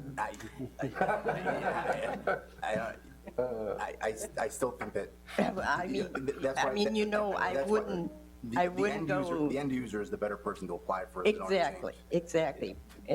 But I own the piece of property and I'd like to be able to, make sure that a house doesn't go up there because it wouldn't fit in. It wouldn't. And it would take away from the other 2 lots. Does anybody have any other questions for this petitioner? I just think that when I read through all of the ZPA, it looked to me like the concerns were really about the unknown use of the future of the property. Right. And until I think, I'm going to have to reiterate, until you have a better idea, yes, you can only sell to whoever you want, but the reality is that someone buys it from you, if it is changed in zoning, you could say that's what you want them to do, but you don't have a guarantee of that at that point, because you have sold it. What if they retain the property for a year or 2? You're right, but it would also leave a vacant lot that would be of no value to anyone if it stays just the 2 that are already zoned M2. So I'm trying to work it so everything is. I understand. And I could, if we have until July. I'm sure we may have a potential, we did have one and then it took too long and he couldn't wait. But we could have everything ready by then, at least a drawing or something of what was going on. So that's all I'm asking is just another try. It's a different All right, I'm going to open it up to a couple people that have signed in. Forgive me, I can't read your writing. Thank It's you. a Reese. Is that Ed?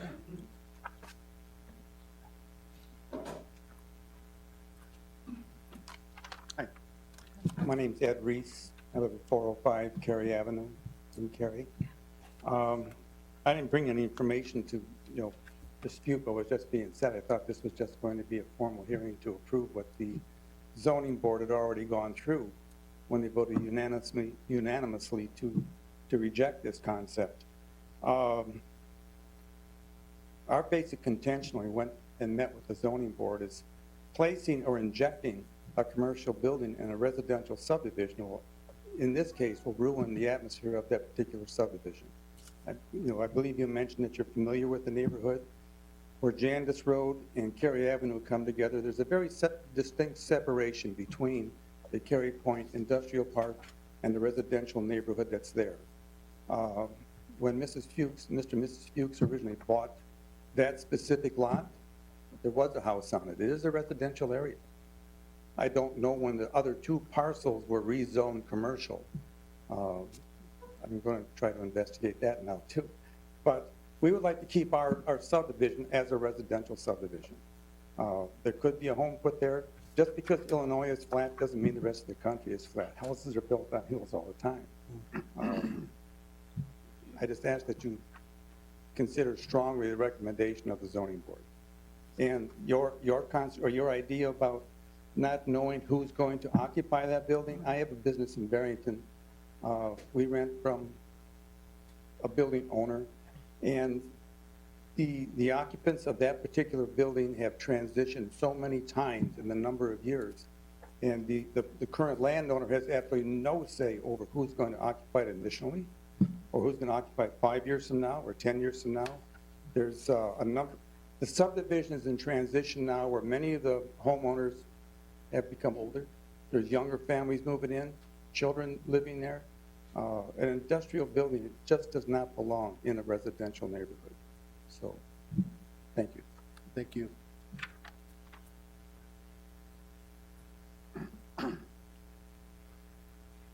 Jim?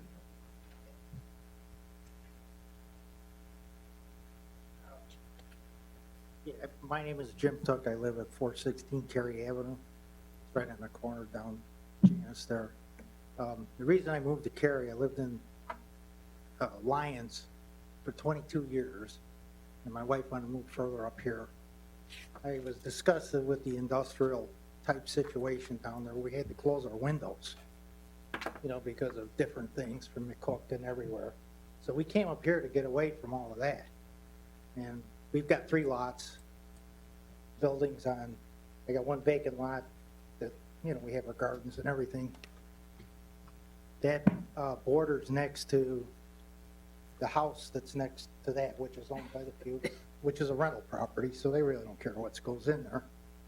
And so basically, if this is zoned where it can go industrial, it's my understanding that they can build a building within 15 feet of their border line.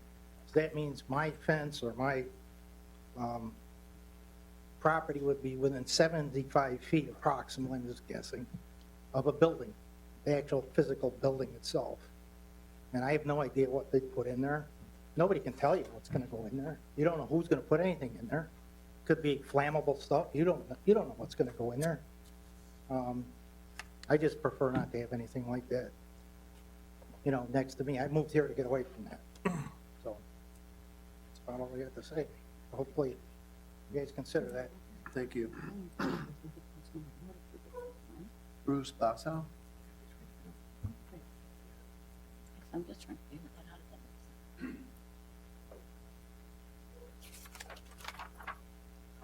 that makes Bruce Basso, 339 Mildred Avenue. I live down in the subdivision there.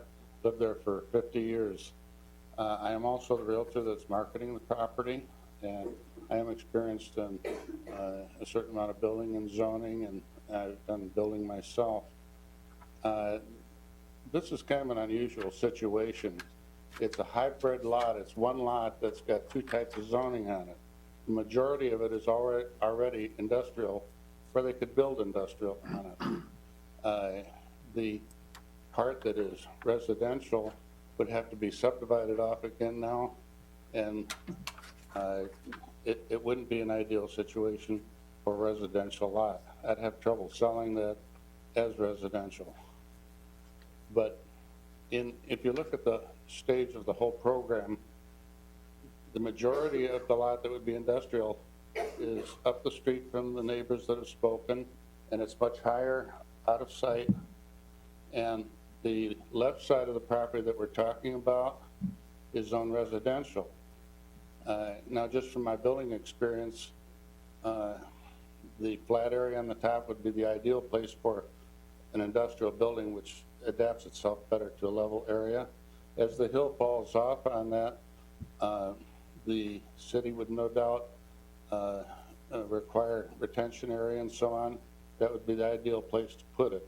And it would be less, it would also give a break between that and the houses, and the people, across the street wouldn't even, see the building from their house. The other thing that I might point out is when you're going for zoning of a property, say it was all residential, and you were going to try to make it industrial, it's a little different breed there, because the fact that it is mostly industrial at this point doesn't have as much of an impact to it. And if somebody bought the property the way it is and said, okay, I can only build on the industrial part, that has to go before the village, meet all the codes. The village has to approve what it looks like at that point. If it was something that was really bad for the neighborhood, or ugly looking building, or use that was repugnant to the city has total control over that. They know it has to be built according to code. Plus, the village also dictates landscaping. And if they call for bushes along that side, the whole back and the other end of the property is a tall, screening of bushes there. The fact that there probably won't be any building right at that spot, and a nice landscaping. A very nice, setting can be, if it is going to be, industrial anyway. But Excuse me, Jake, could you put up the map, or the Exhibit B that's in our packet? Is that on there?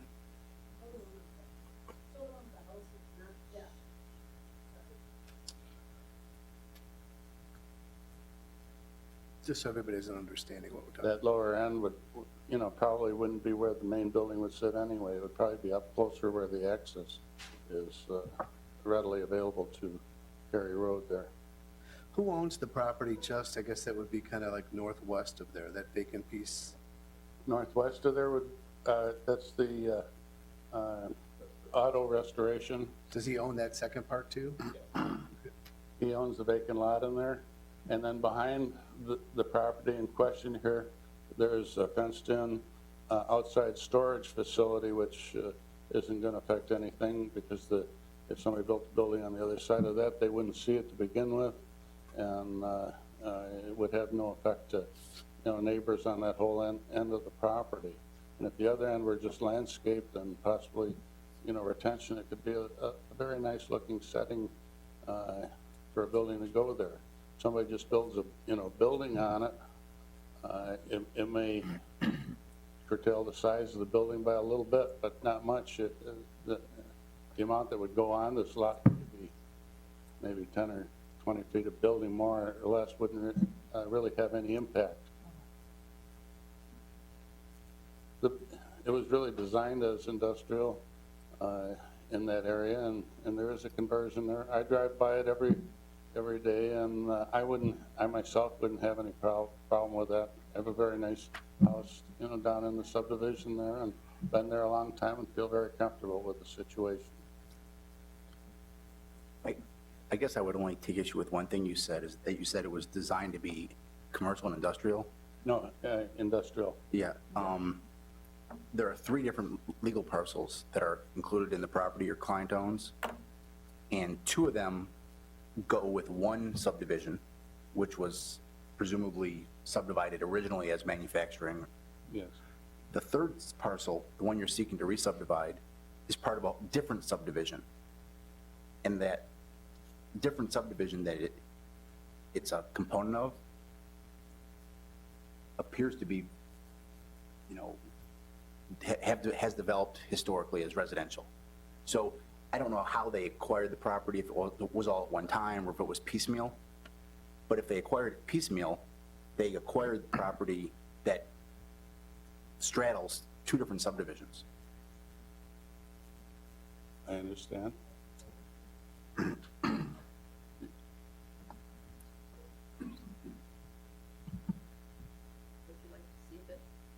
What is that?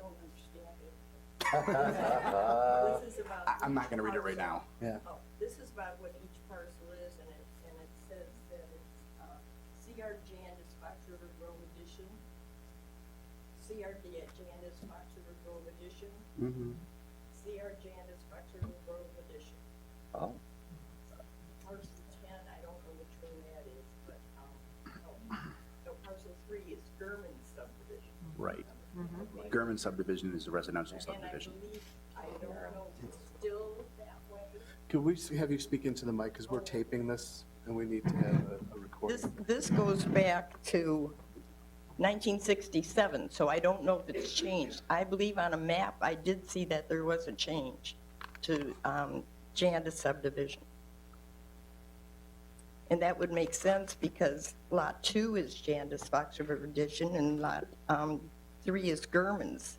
So the 2 that are in the industrial park are considered to be Jandis subdivision, but not the other one. I mean, the one that we're trying to rezone. Exactly. And yet the house next door is Jandis subdivision. Oh. Which one is? And there's a Small house one? at 404. This one, Jan? It's the small one just beyond the red lines that you see there. Is that the rental property you were Yes. talking about? Yes. Do you own that property as Yes. well? And then when I bought these, Mr. Malucky gave me these McHenry County Office of Assessment, and they all show that it was just farmland buildings and farm buildings on all 3 lots. And there was nothing different to any of them. And that's when I bought the lot. So I don't know what's going on. When we say Jandis subdivision, and we're referring to the northern, or the top 2 parcels that are manufacturing right now. Yeah. When we say Jandis, are we talking about the industrial park is kind of called Jandis subdivision? I know the area down by the river, we call it Jandis subdivision, but is it And officially most of it Gearman's? is. There's narrow subdivision, I don't even know that German's subdivision is even there anymore. Could you, ma'am, could you come, if you want to address, you're more than welcome to speak. We just need to have you come up here, please.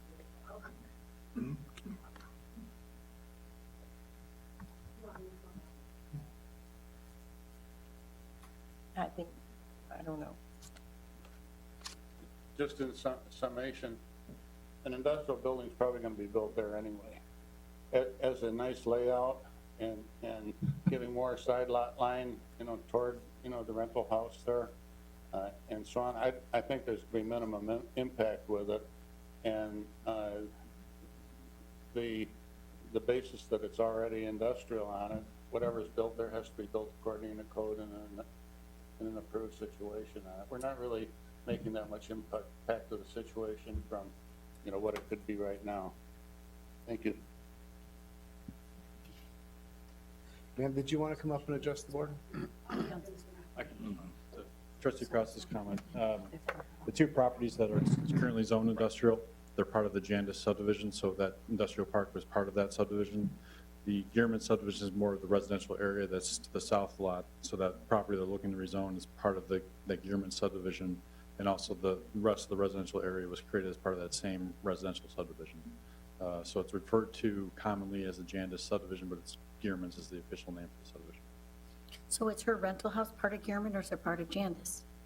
The rental house is part of Gearman's subdivision.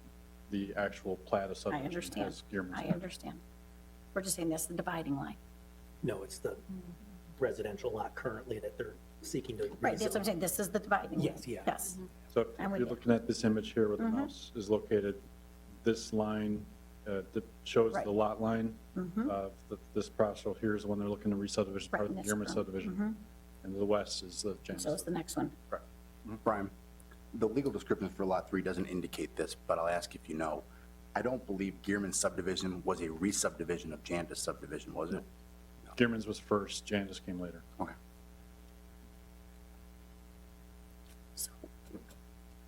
Are we looking to approve this or are we looking to approve for it to go back to the ZBA? That's it. Well, we're going to end up, if it's the board's decision, we will end up amending this motion to send it back to the ZPA if that's what the board wants.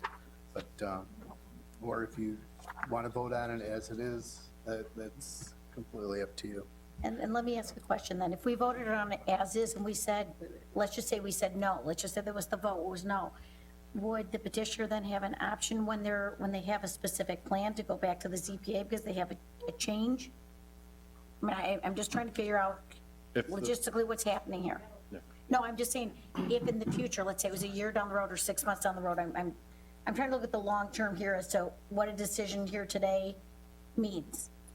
If there's a recommendation and the board votes to deny the request, Mhm. there would be, per our zoning ordinance, there's a one-year time One-year period window. that they would not be able to resubmit the same petition.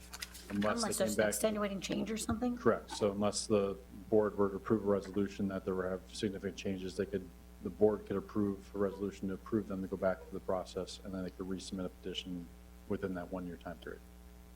So, So- Brian, go ahead. I was just, so if if the petitioner, the current petitioner now sells the piece of property, if it's denied tonight, and the petitioner sells the property, can that new property owner come back at that time under a different, It would be the same request to rezone it. stuff to wait a year? Correct. But that would be something, if the board decided that was extenuating circumstance that made a change, you could approve a resolution that would allow them to resubmit, go through the process. So here are the options right now. The board can vote on the application as is presented. The board can refer it back to the ZPA to a date certain or to no date, or the applicant can withdraw the application and reapply when there's more information to support the application. Trustee Dudek, you had a question? The third part, Adam, is kind of where I was going. I mean, this is, to me, the potential exists for the rezoning, but you have to have something to look at to approve. If she was going to build a speculative building and have the financing and all to do that, then she would present that to the ZPA or to us to take a look at, and we would make a determination. Or in the case that she sells it, a prospective buyer would, to your point, Adam, have a contingency that he could come here and get the zoning changed to build what he wants to build. Otherwise, the lots are of no value to him. So I really think we're just talking in circles here, accomplishing nothing until such time that the present owner either, A, to me, is going to build something and has concrete plans, which today she does not, or somebody comes along and wants to buy it and says, this is what I want to build. Until such time, I don't know, discussion should be finished, in my opinion. Trustee Costello, you have an opinion on this?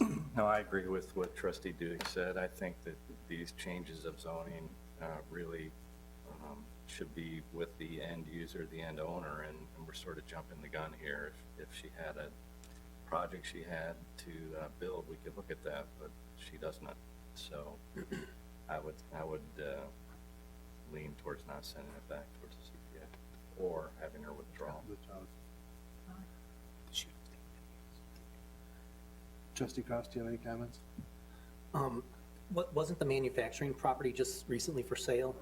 Did you just recently buy that, or did you own that and then take it off the market?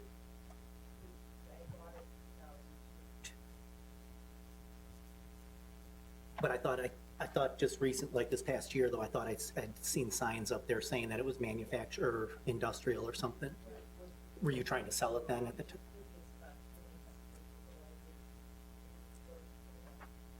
That you bought the manufacturing property? 2 years ago. But she bought them, she owned all of them. Excuse me, Mr. Basso, could you come up to the microphone, please?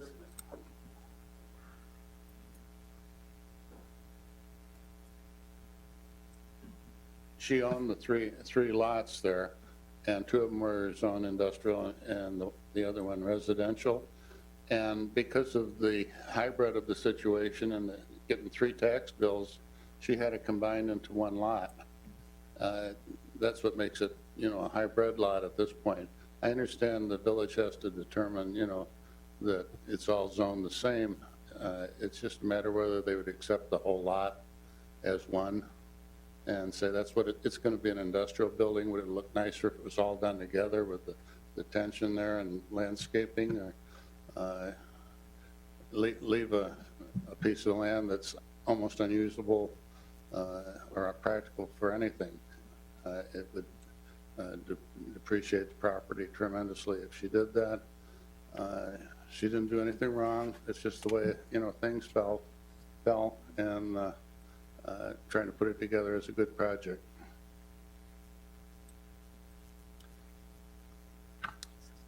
Trustee Chapman? I've got mixed emotions. I mean, I'm very sensitive to property owners being able to sell their property. I watched what happened out west with Marengo and the farms. So Lori, I do sympathize with you, and I understand that without a zoning change, it's going to make it very hard to market it. I get it.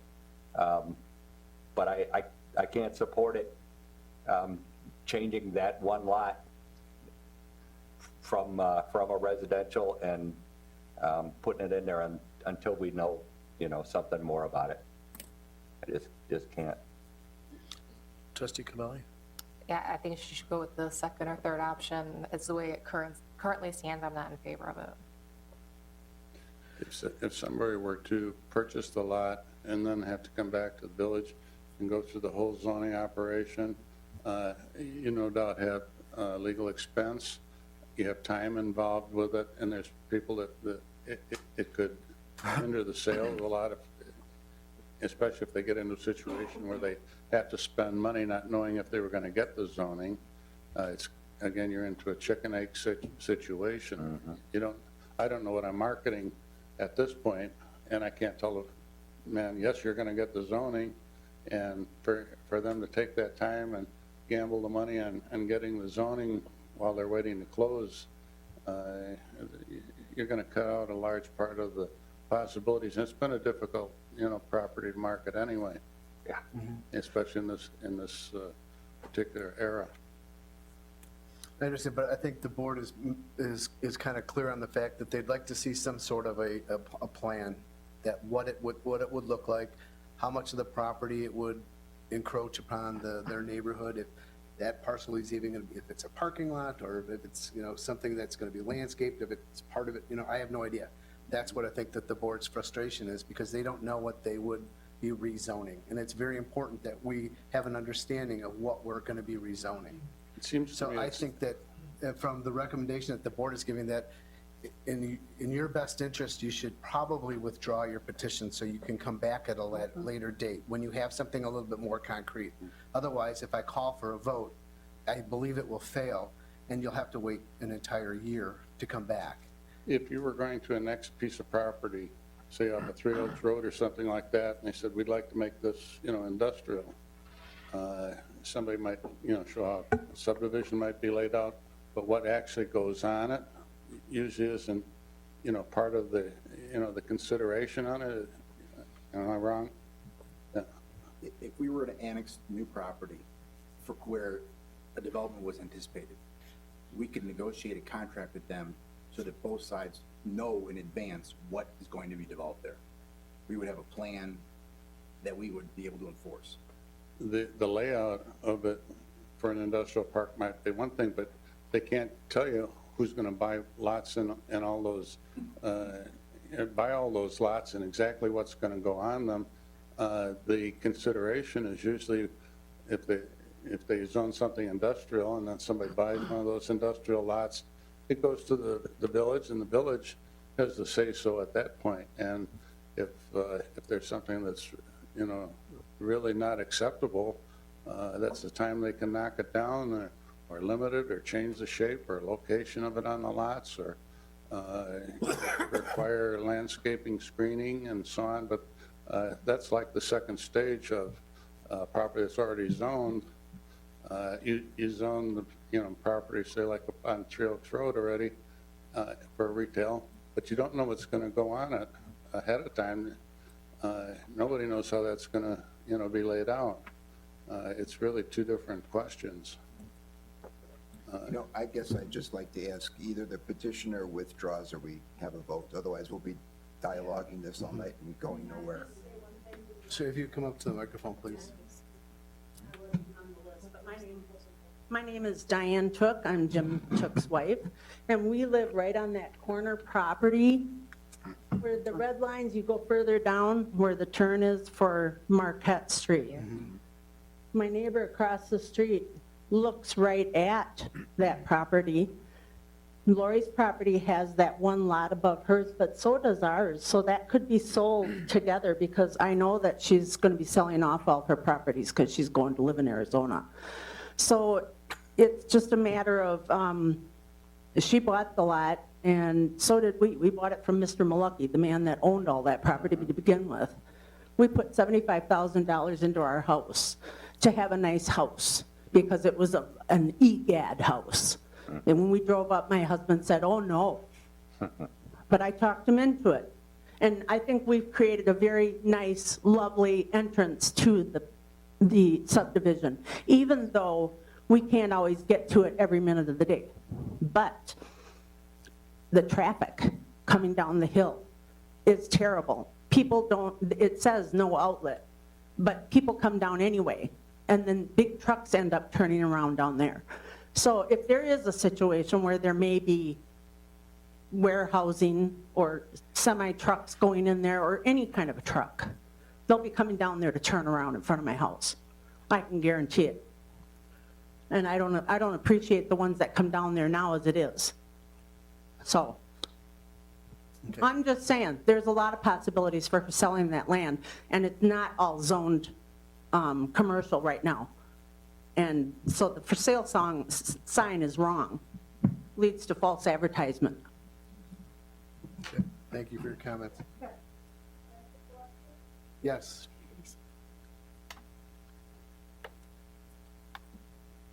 My name is Lisa Barrett. One thing that has not come up, there's only one road leading to our subdivision, and that is it. My children, all the kids ride their bikes. We don't have sidewalks. It's already a danger. We put industrial there. My son already is riding in the road. I have to say, scares me to death all the time to get up the hill there. Now we're going to put in more traffic, industrial trucks in and out possibly. I'm not saying that would it be, but that's the only way in and out to our house. And putting something there that's not residential will just cause more traffic, more danger. These kids are playing there. And just keep that in mind. We only have one way in and out of our neighborhood, and that is it. That's all. Thank you. Well, I'll ask the petitioner one more time. Do you want to withdraw your petition? Otherwise, I have to call for a vote. Pardon me? For now, yes. You want to withdraw your, what does she have to do? She has to say it into the microphone.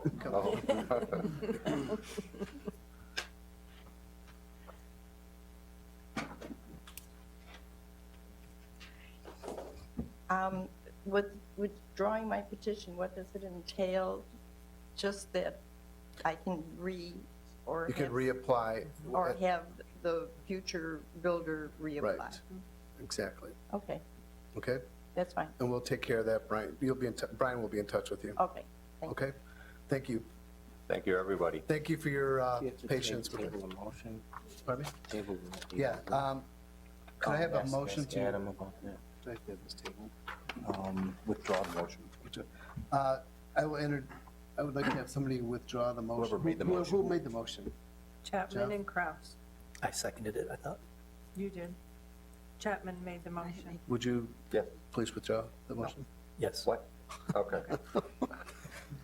Will you second that, Jeff? Who's on first? I got so many meetings left, got to give them a hard. Thank you. Jeez, my heart just sank. Welcome back, Chief. Okay. All right. Boy Scouts are getting a good learning experience. Crony. Okay. Okay, thank you very much for your patience on this. We're going to skip down to, there's no administrator's report right now. We're going to go down to the department head reports with Public Works. Eric?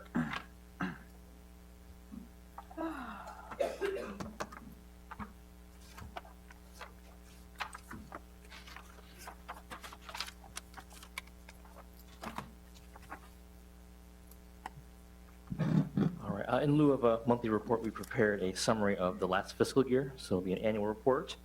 Real briefly, if you would like a hard copy, I can submit it later. But in summary, it was a good year last year. We had a new 5-year labor contract with our union, SEIU, which consolidated our 12 job classifications down to 5. We've embarked on a new training performance stipend program, which bolsters our current roster of licensed wastewater and water treatment operators and pesticide operators. We had one employee just recently receive his license as a pesticide operator. That was Corey Hawk, so we appreciated him going after that one. And we have 4 individuals going after some other certifications in the process as well. Street maintenance was busy as ever. Just the numbers are there, but we maintain our programs of planting trees, trimming trees, cleaning inlets, fixing potholes, and removing tree stumps. Winter operations, we had, by all summations, a mild winter, but it still added up to 24 winter call-outs, 32 inches of snow, about 1,700 tons of road salt used, which is actually about average. Despite the lower snowfall amount, we still use an average amount of salt. And we hauled about 2,300 cubic yards, mainly from the downtown and the cul-de-sacs. Water and sand, we're continuing our water meter program. We installed almost 600 last year, fiscal year. Our normal production, just from a sense of scale of what we do, drinking water treated for your homes, over 507 million gallons of water was treated last year, and over 485 million gallons in turn of wastewater was treated at the sewage plant. We added our new online service request system. So you can see there's been a steady amount of service requests in blue from the Public Works categories. And then about mid-year, we also added and brought online FOIA requests, and the Community Development Department added property maintenance service requests. So the volume has been steady, so we're still getting continued use of that.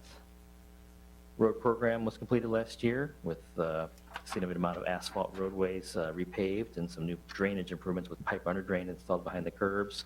Our Three Oaks Road project, quick update on that. The Council of Mayors voted to include the B-list projects into the program, which is where our Three Oaks Road project was sitting. So it's now being funded for that $1.5 million, and it was set in the 2019 program year. So we will continue our design on schedule, but we'll be ready for a 2019 construction.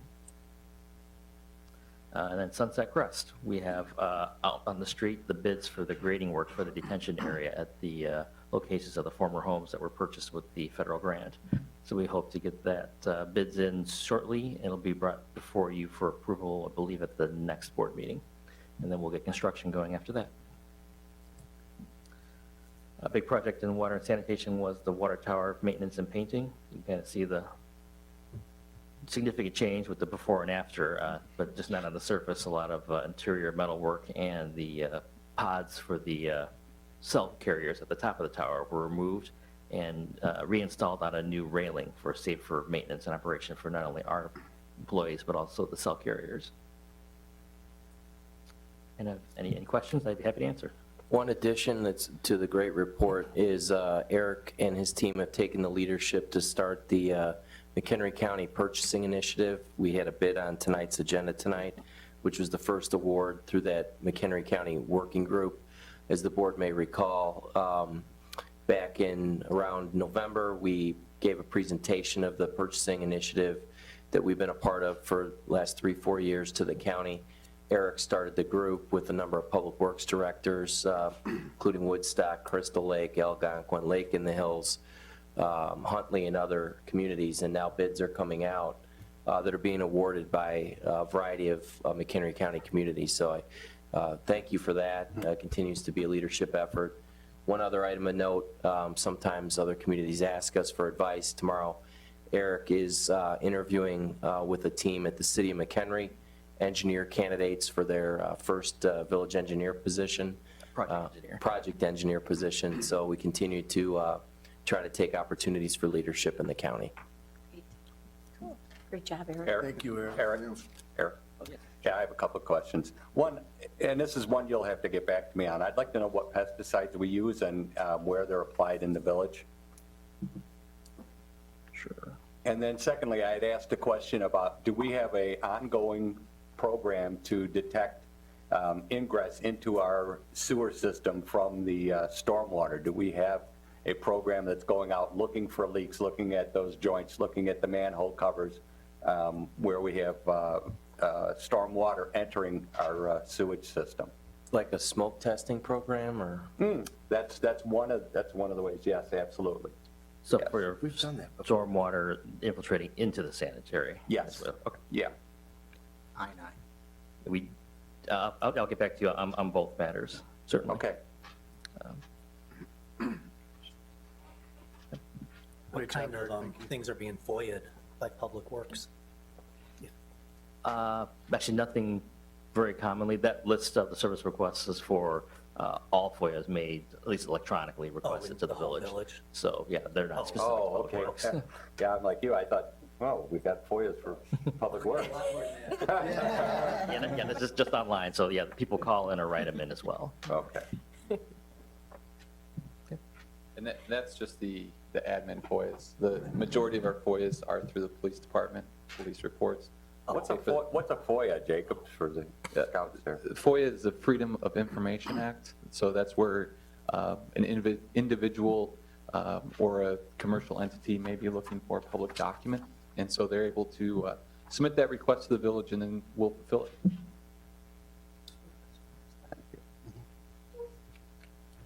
Thank you, Jacob. Thank you.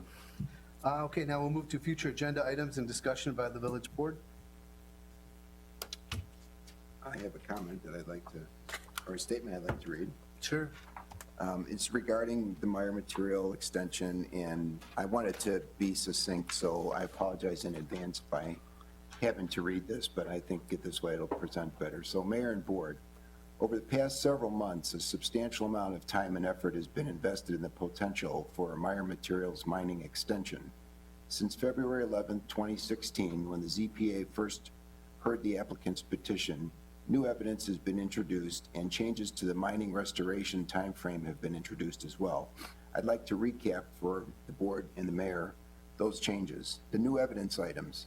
The current mining agreement has no specific provisions for a final grading plan, and the board at that time, on which I served, didn't place any plan into the agreement that would be binding.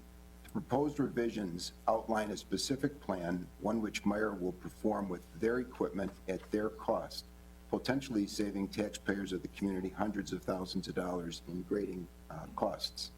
The second new evidence item is the current mining agreement has no plans for a community park at the site. In the revised plan, a community park and significant cash donation is included to the park district. Again, the combination of those two things potentially save hundreds of thousands of dollars in taxpayer expenditures. Now, as far as changes to the mining and restoration schedule. With respect to the mining and restoration schedule, the petitioner is suggesting the following. The mining schedule will be shortened by 12 months. Currently, the date to stop is June 2020. The revised schedule stops mining June 2019. The restoration schedule likewise will be shortened. The current date to stop or to be completed with the restoration is June 2020. The revised date to stop and to be completely restored is October 2019. So in summary, I feel that what the ZPA was presented and reviewed 4 months ago has substantially changed. new evidence has been introduced, and the mining schedule has been shortened. So given the above, I respectfully would like to direct staff to move this petition back to the ZPA to consider these changes and ask that you, Chris, as village administrator, seek further considerations from Meyer. That's my statement on Meyer material. Thank you.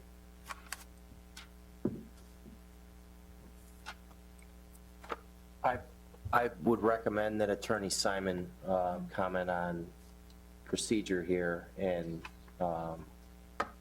what the board is being asked and thoughts from a legal standpoint.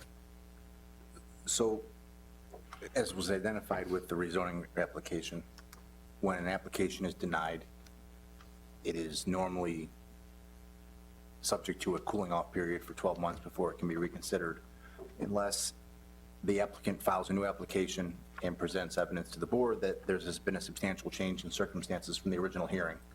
And then the board can consider whether the substantial change in circumstances has in fact come to pass, and they can adopt a resolution authorizing the refiling of the application. If it's refiled and you approve it, it would go back to the ZPA for a new public hearing.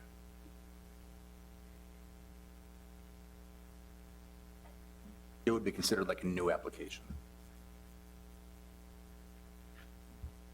So are you saying that, who would be the introducing entity to this concept, Meyer material? Meyer would file the application and ask the board for approval of the resolution allowing them to move forward earlier than a year. Well, then I believe the questions have been answered. It's up to the board to decide what to do with this.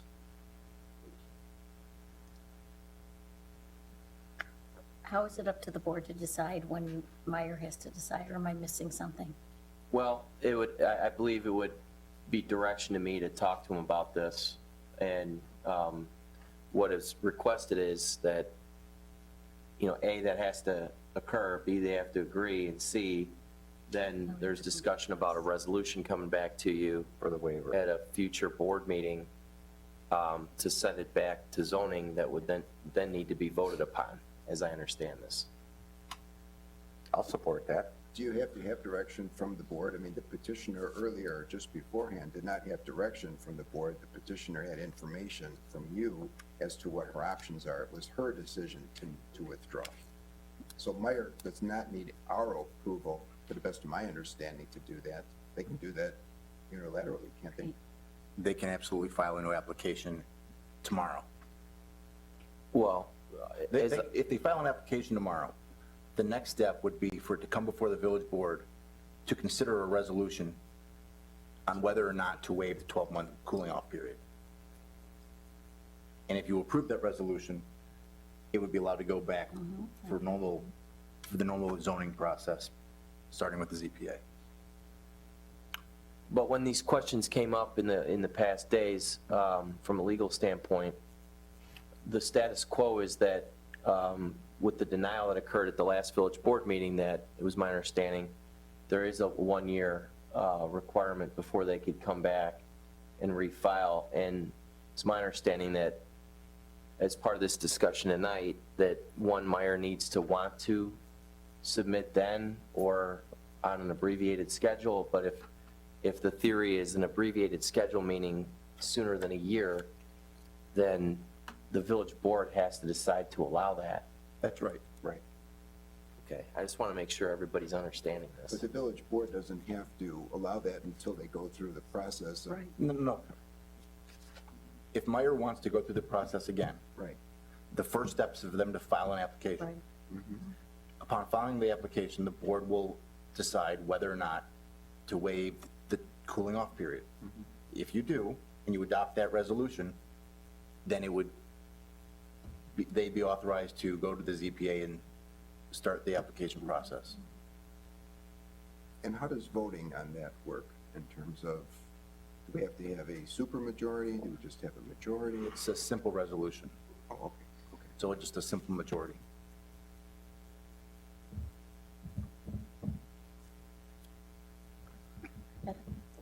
Well, I'll direct trustee Clark to go back and talk to Myers about that. Village administrator? Trustee. Check the record, please. Thank you. Village administrator. I would need one one directive, be my Well, has thought. Meyer Material contacted you about any of this? Do they have any other concessions or any reductions or anything that would? I've attempted to keep the board briefed since the last board meeting as to any changes. And yes, they've been asking a series of questions, both through their counsel as well as through the Randy Willie, who you've met at past meetings. Second, and that's continued through this week. Second, they, subsequent to the board's action, May 17th, they had a deadline on June 1 that we're aware of where the mining schedule under the original agreement expired, and there was a progress payment per the original 2008 ordinance that was due the sum of $450,000 on June 1 of 16. That was paid on May 31st of 16. The second issue then, after that hurdle was addressed, was then on June 1, are they going to mine or not under the penalty provisions? Staff kept track of the mining site. They did mine. The agreement says if it's but one day of a month, it's $100,000. Meyer did not dispute that. I received today a check for $100,000 that's been deposited. And then, separately, the decision is, the discussion that I had with them is, okay, so we jumped over the June 1st hurdle, where are you folks at from now moving forward? And I have verbal discussion that I think is fair to share, not written agreement per se, but they've informed me that they intend to mine under the current agreement if there is no modification to what was already denied. They intend to mine through November 16 and pay $100,000 a month times 6. And they will not, and not surprisingly will not, give any kind of forecast to how they're going to handle calendar year 2017, 18, or 19 at all, because based on my inquisition of them, it's, as you can understand, very driven by the commodity supply rate of the gravel and their market for that. They clearly have a market for supply as much as they can pull out in calendar year 16, but they do not have clarity about commodity pricing beyond that. And so it's very possible they may decide to mine in future years, including the original agreement has after June 1 of 2018, the penalties double to $200,000 a month. It is not out of the range of possibility that, depending upon the depth of their tollway contracting, the lack of a recession, those sorts of issues, that they're considering paying the $200,000 penalty. They, of course, won't commit to that today. So the issue is just then, from past discussion, when does the mining end? When does the restoration end? And I can't answer that with the current, situation. And I think, and this is just the last couple of weeks of data, I don't think we'll know anything about 17 until probably March of 17. I think that they'll honor their word for this year under the current arrangement. And I've had inquiries from the Cary Park District about how to handle this multi-use path. I've answered it that, that's not been resolved yet, and I wanted to resolve the village's primary issues before we got into the subset issues. That is a subset issue, and it's not resolved yet. So the grading discussion that occurred, I brought up before this concept came up today in terms of sending it back to zoning. I asked about the grading one-page plan you saw in the board report that Eric and I created over the last couple of months vis-a-vis, the targets for grading. And I said, okay, so we acknowledge that, this is more specific than what you were given through ordinance in 2008 as an exhibit. Will you honor this? I mean, because, obviously we have unknowns regarding the mining and when it begins, ends, et cetera. We know that there's been testimony that there is a large spoil pile at the north end of the site that's much larger than ever planned, and it needs to move if there's going to be proper grading, if there's any future use. So I planted the seed with respect to the grading plan that we came up with, and I said, hey, it'd be nice if you still did this, even though you don't have to. And I didn't get real far yet, but I'm going to keep talking about that. We have spent a number of staff meetings looking at the 08, agreements again, trying to come up with a plan for what to demand and what the quality assurance, quality control will be on the back end with respect to the site, because regardless of what gets decided by this board or the next board, somebody's going to be concerned about how that land is left, especially when we're going to be having that potentially owned by the Village of Cary per the agreement. I have not had conversation with the Village of Algonquin as of yet, waiting to resolve these issues, and wanted to certainly understand, final direction on these things. All the time in the last couple weeks has been spent coordinating with Meyer. So that's my report.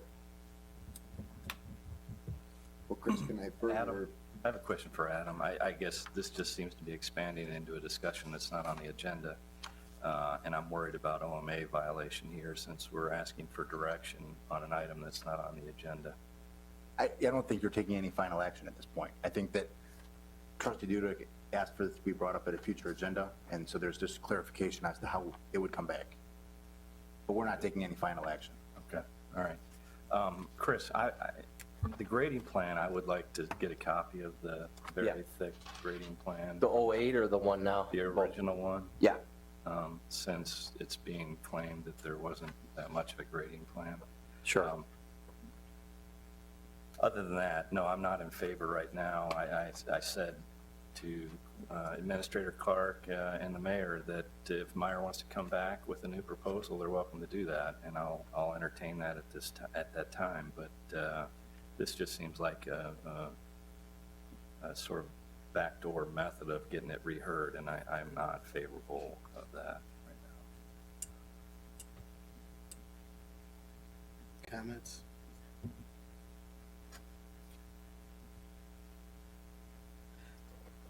Well, this was new information for me, and I'm trying to think, how do we, I tend to agree with, I'd like to know what Myers, what they're willing to do.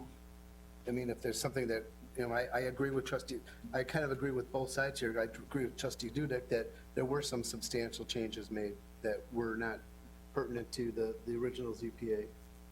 But on the other hand, I thought that once we made a decision to move forward, and I was already thinking, how are we going to make the best out of what we have? So, I don't know what direction are you looking for from us? Does there need to be some sort of a consensus, or? If you want Meyer to consider changing the proposed agreement, then I would suggest that you suggest what elements are troublesome. And what I heard in past discussion has been the dates, and the concept of dates for restoration straying farther into 2019 than had been the goal was one theme that I heard. I didn't hear much about the economics. I heard discussion about the penalty provisions. What if they don't complete by the new dates, and we bumped up the penalty provisions in hard dollars on a one-off basis to $500,000 to address that. So I feel that was resolved.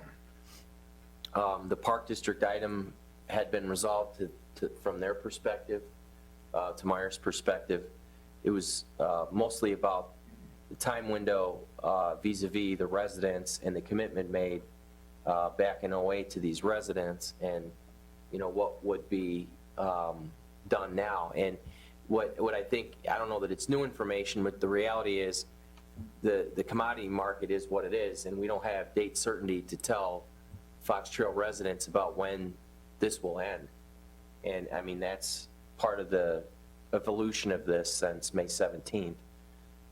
So I mean, what I'm asking for is do you want me to talk to Meyer? Do you want to tell me some things that might be a benefit to the village that haven't already been negotiated? See if they're interested in that or not. And then should they submit and would they be given consideration for a 2016 re-review through zoning and village board of this with this present seated village board, as opposed to the current rules that, as I understand them, unless changed by Attorney Simon, means that it's a year off from now, and there are, at least as I understand, 4 positions on this board that are up for election. So I mean, the issue is, does this board want to hear this, or do you want to have the next board hear it, which is the 1-year rule that we have in the code? I just don't understand why we wouldn't afford this corporate citizen the same courtesy that we would afford anybody else. I mean, they've invested millions of dollars into town, both through the homeowners assistance program, millions of dollars that they've given to the village for land conservancy, for police cars. I mean, part of their money rides around this village on a daily basis. And to not extend them the courtesy to at least go through the process of trying this, to me, is just absolutely unacceptable. Yeah, but I don't think anybody is denying them that courtesy. That's what didn't I So do just they- say? If they want to bring a new proposal, bring it. Then we should have a uniform vote here if we're allowing them to go ahead and make that decision if they want to or not. Well, But that's just their for clarification, do they have, so it's, the onus is on them to petition us with revisions? Yes. Right. And then at Right, that right, particular right. time, we can vote on a resolution that would permit them to enter the Yeah or process nay. once again. Correct. Right, That's, yeah. I agree. So we have to communicate that to them. Correct? Yeah. Otherwise, they don't know. Yeah. That's all I'm saying. I'm up for that. I mean, if that's, remains to be seen. We have no idea what changes, if any, that Right, they'll or they make. may not. May not. Yeah, I understand. As we know, we have, and it's democracy, I mean, we have rightfully so split decisions at times. It's part of the job. And I mean, there's no need to cast votes today. We can't. I Right. mean, as the point's been made, it's not allowed. But there needs to be a critical mass of support to go through this again from the standpoint of these residents, this board, the zoning board, the staff work that you want to invest in this to make it worthwhile. And I'm not trying to pick sides on Trustee Dudek's point, but I mean, I think it's important enough to make that known and that decision made. So only you can decide what that critical mass is. You know, I think one important point is that this was Meyer's choice to bring that petition to us. They made the choice to extend it to 3.5 years, even though it was at 3 years when it went through the ZPA. So they made those choices, not us, and it got turned down. That's not my fault, per se. It's the decisions they made when they brought their agreement. So they can bring a new one if they want. But I think that, Dave, you're in agreement, Kim, where you'll hear something if they have I would changes? hear something. I did think overwhelmingly the opposition's coming from the Fox Trails residents who have to deal with it. So, I mean, their $50,000 contribution, from what I heard from residents in my neighborhood, they didn't feel was a very strong enough offer from Meyer. So I would like them to consider that. Can I ask one follow-up in that's helpful to hear post feedback from the neighborhood? I haven't heard that. One of the issues that came up when this was publicized is we went searching for a homeowners association that may not exist. Do we have any knowledge as a board, or shall I send a letter to someone regarding how to handle that amount or any other additional amount from the standpoint of its deployment? As the details of that piece were fleshed out, the intention was it would be escrowed at the Village of Cary. It didn't appear that a homeowners association legally existed.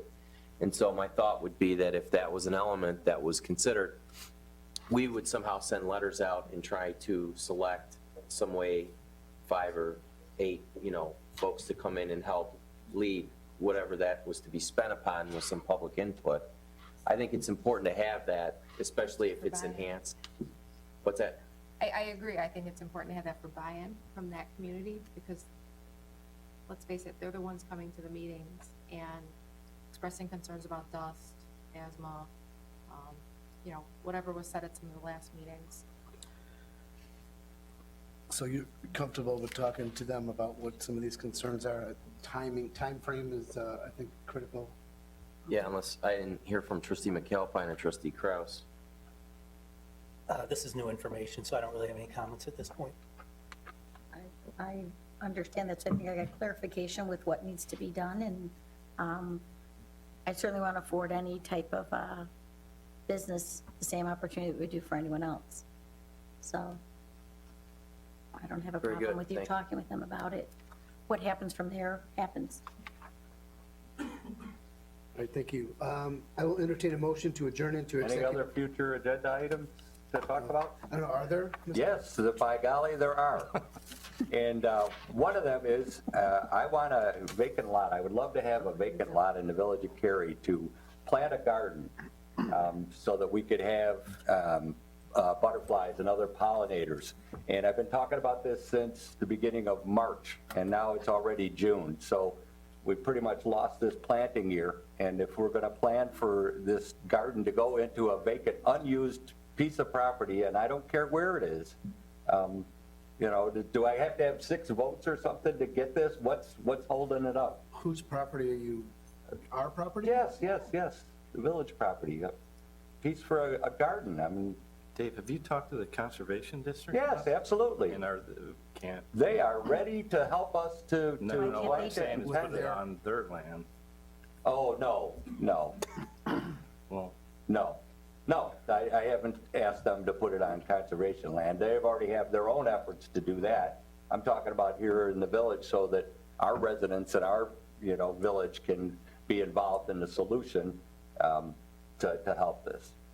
So the Conservation District already has their own things growing and going. Couldn't they extend that to our village residents, though? Isn't the conservation districts within our village? So why couldn't they open that up? If we want the village, I mean, conservation districts do lie within our village. Sure. But, so we would be helping them to tend their things. And we already advertise those opportunities. Look, guys, I'm looking for a place to put a $20,000 garden, a donated free garden from, for next year. That's what I want. I want a spot that I can dig up, and put stakes on and put a garden there. Eric, do we have any space at the Public Works yard? Come on, Eric. Give me some dirt. I would have to evaluate our other future operations, particularly with the phosphorus project and then the treatment plant expansion. But I would just need to know the exact size and lighting conditions and soil conditions that would be needed, because that would impact whether it's at the plant or at a well site or other. Yeah, at the plant would be great. There's space back there. And size. I will, if this is being asked of me, I will talk to the Cary Park District. They might be. No, I don't want to talk to them. They already have a community garden going that they. I'm saying he might have some space for me that's better than what we can, because my concern is, you know, you always have to think about adjacent residents. Yeah. And that's why I asked about the yard. Well, that's why I like down there. There's great spots down there for a garden. And plenty of fertilizer. That'd be probably optimal. We won't back you into that answer tonight, but that would be one we control. That would be good. If you just let me know, like I said, the I will. size I'll give you the area. dimensions and, yeah, the acreage, absolutely, Eric. Thanks. Anything else, trustee Chapman? No, that's enough for tonight. Okay, now I will entertain a motion to adjourn into executive session to discuss real estate purchase or lease, section 120/2C5, and closed session minutes review, 120/2C21. So moved. Second. All in favor? Aye. Opposed? Thank you. Thank you, Scouts, for coming. Thank you, Boy Scouts. Thank you. Thank you. Thanks for presenting the colors.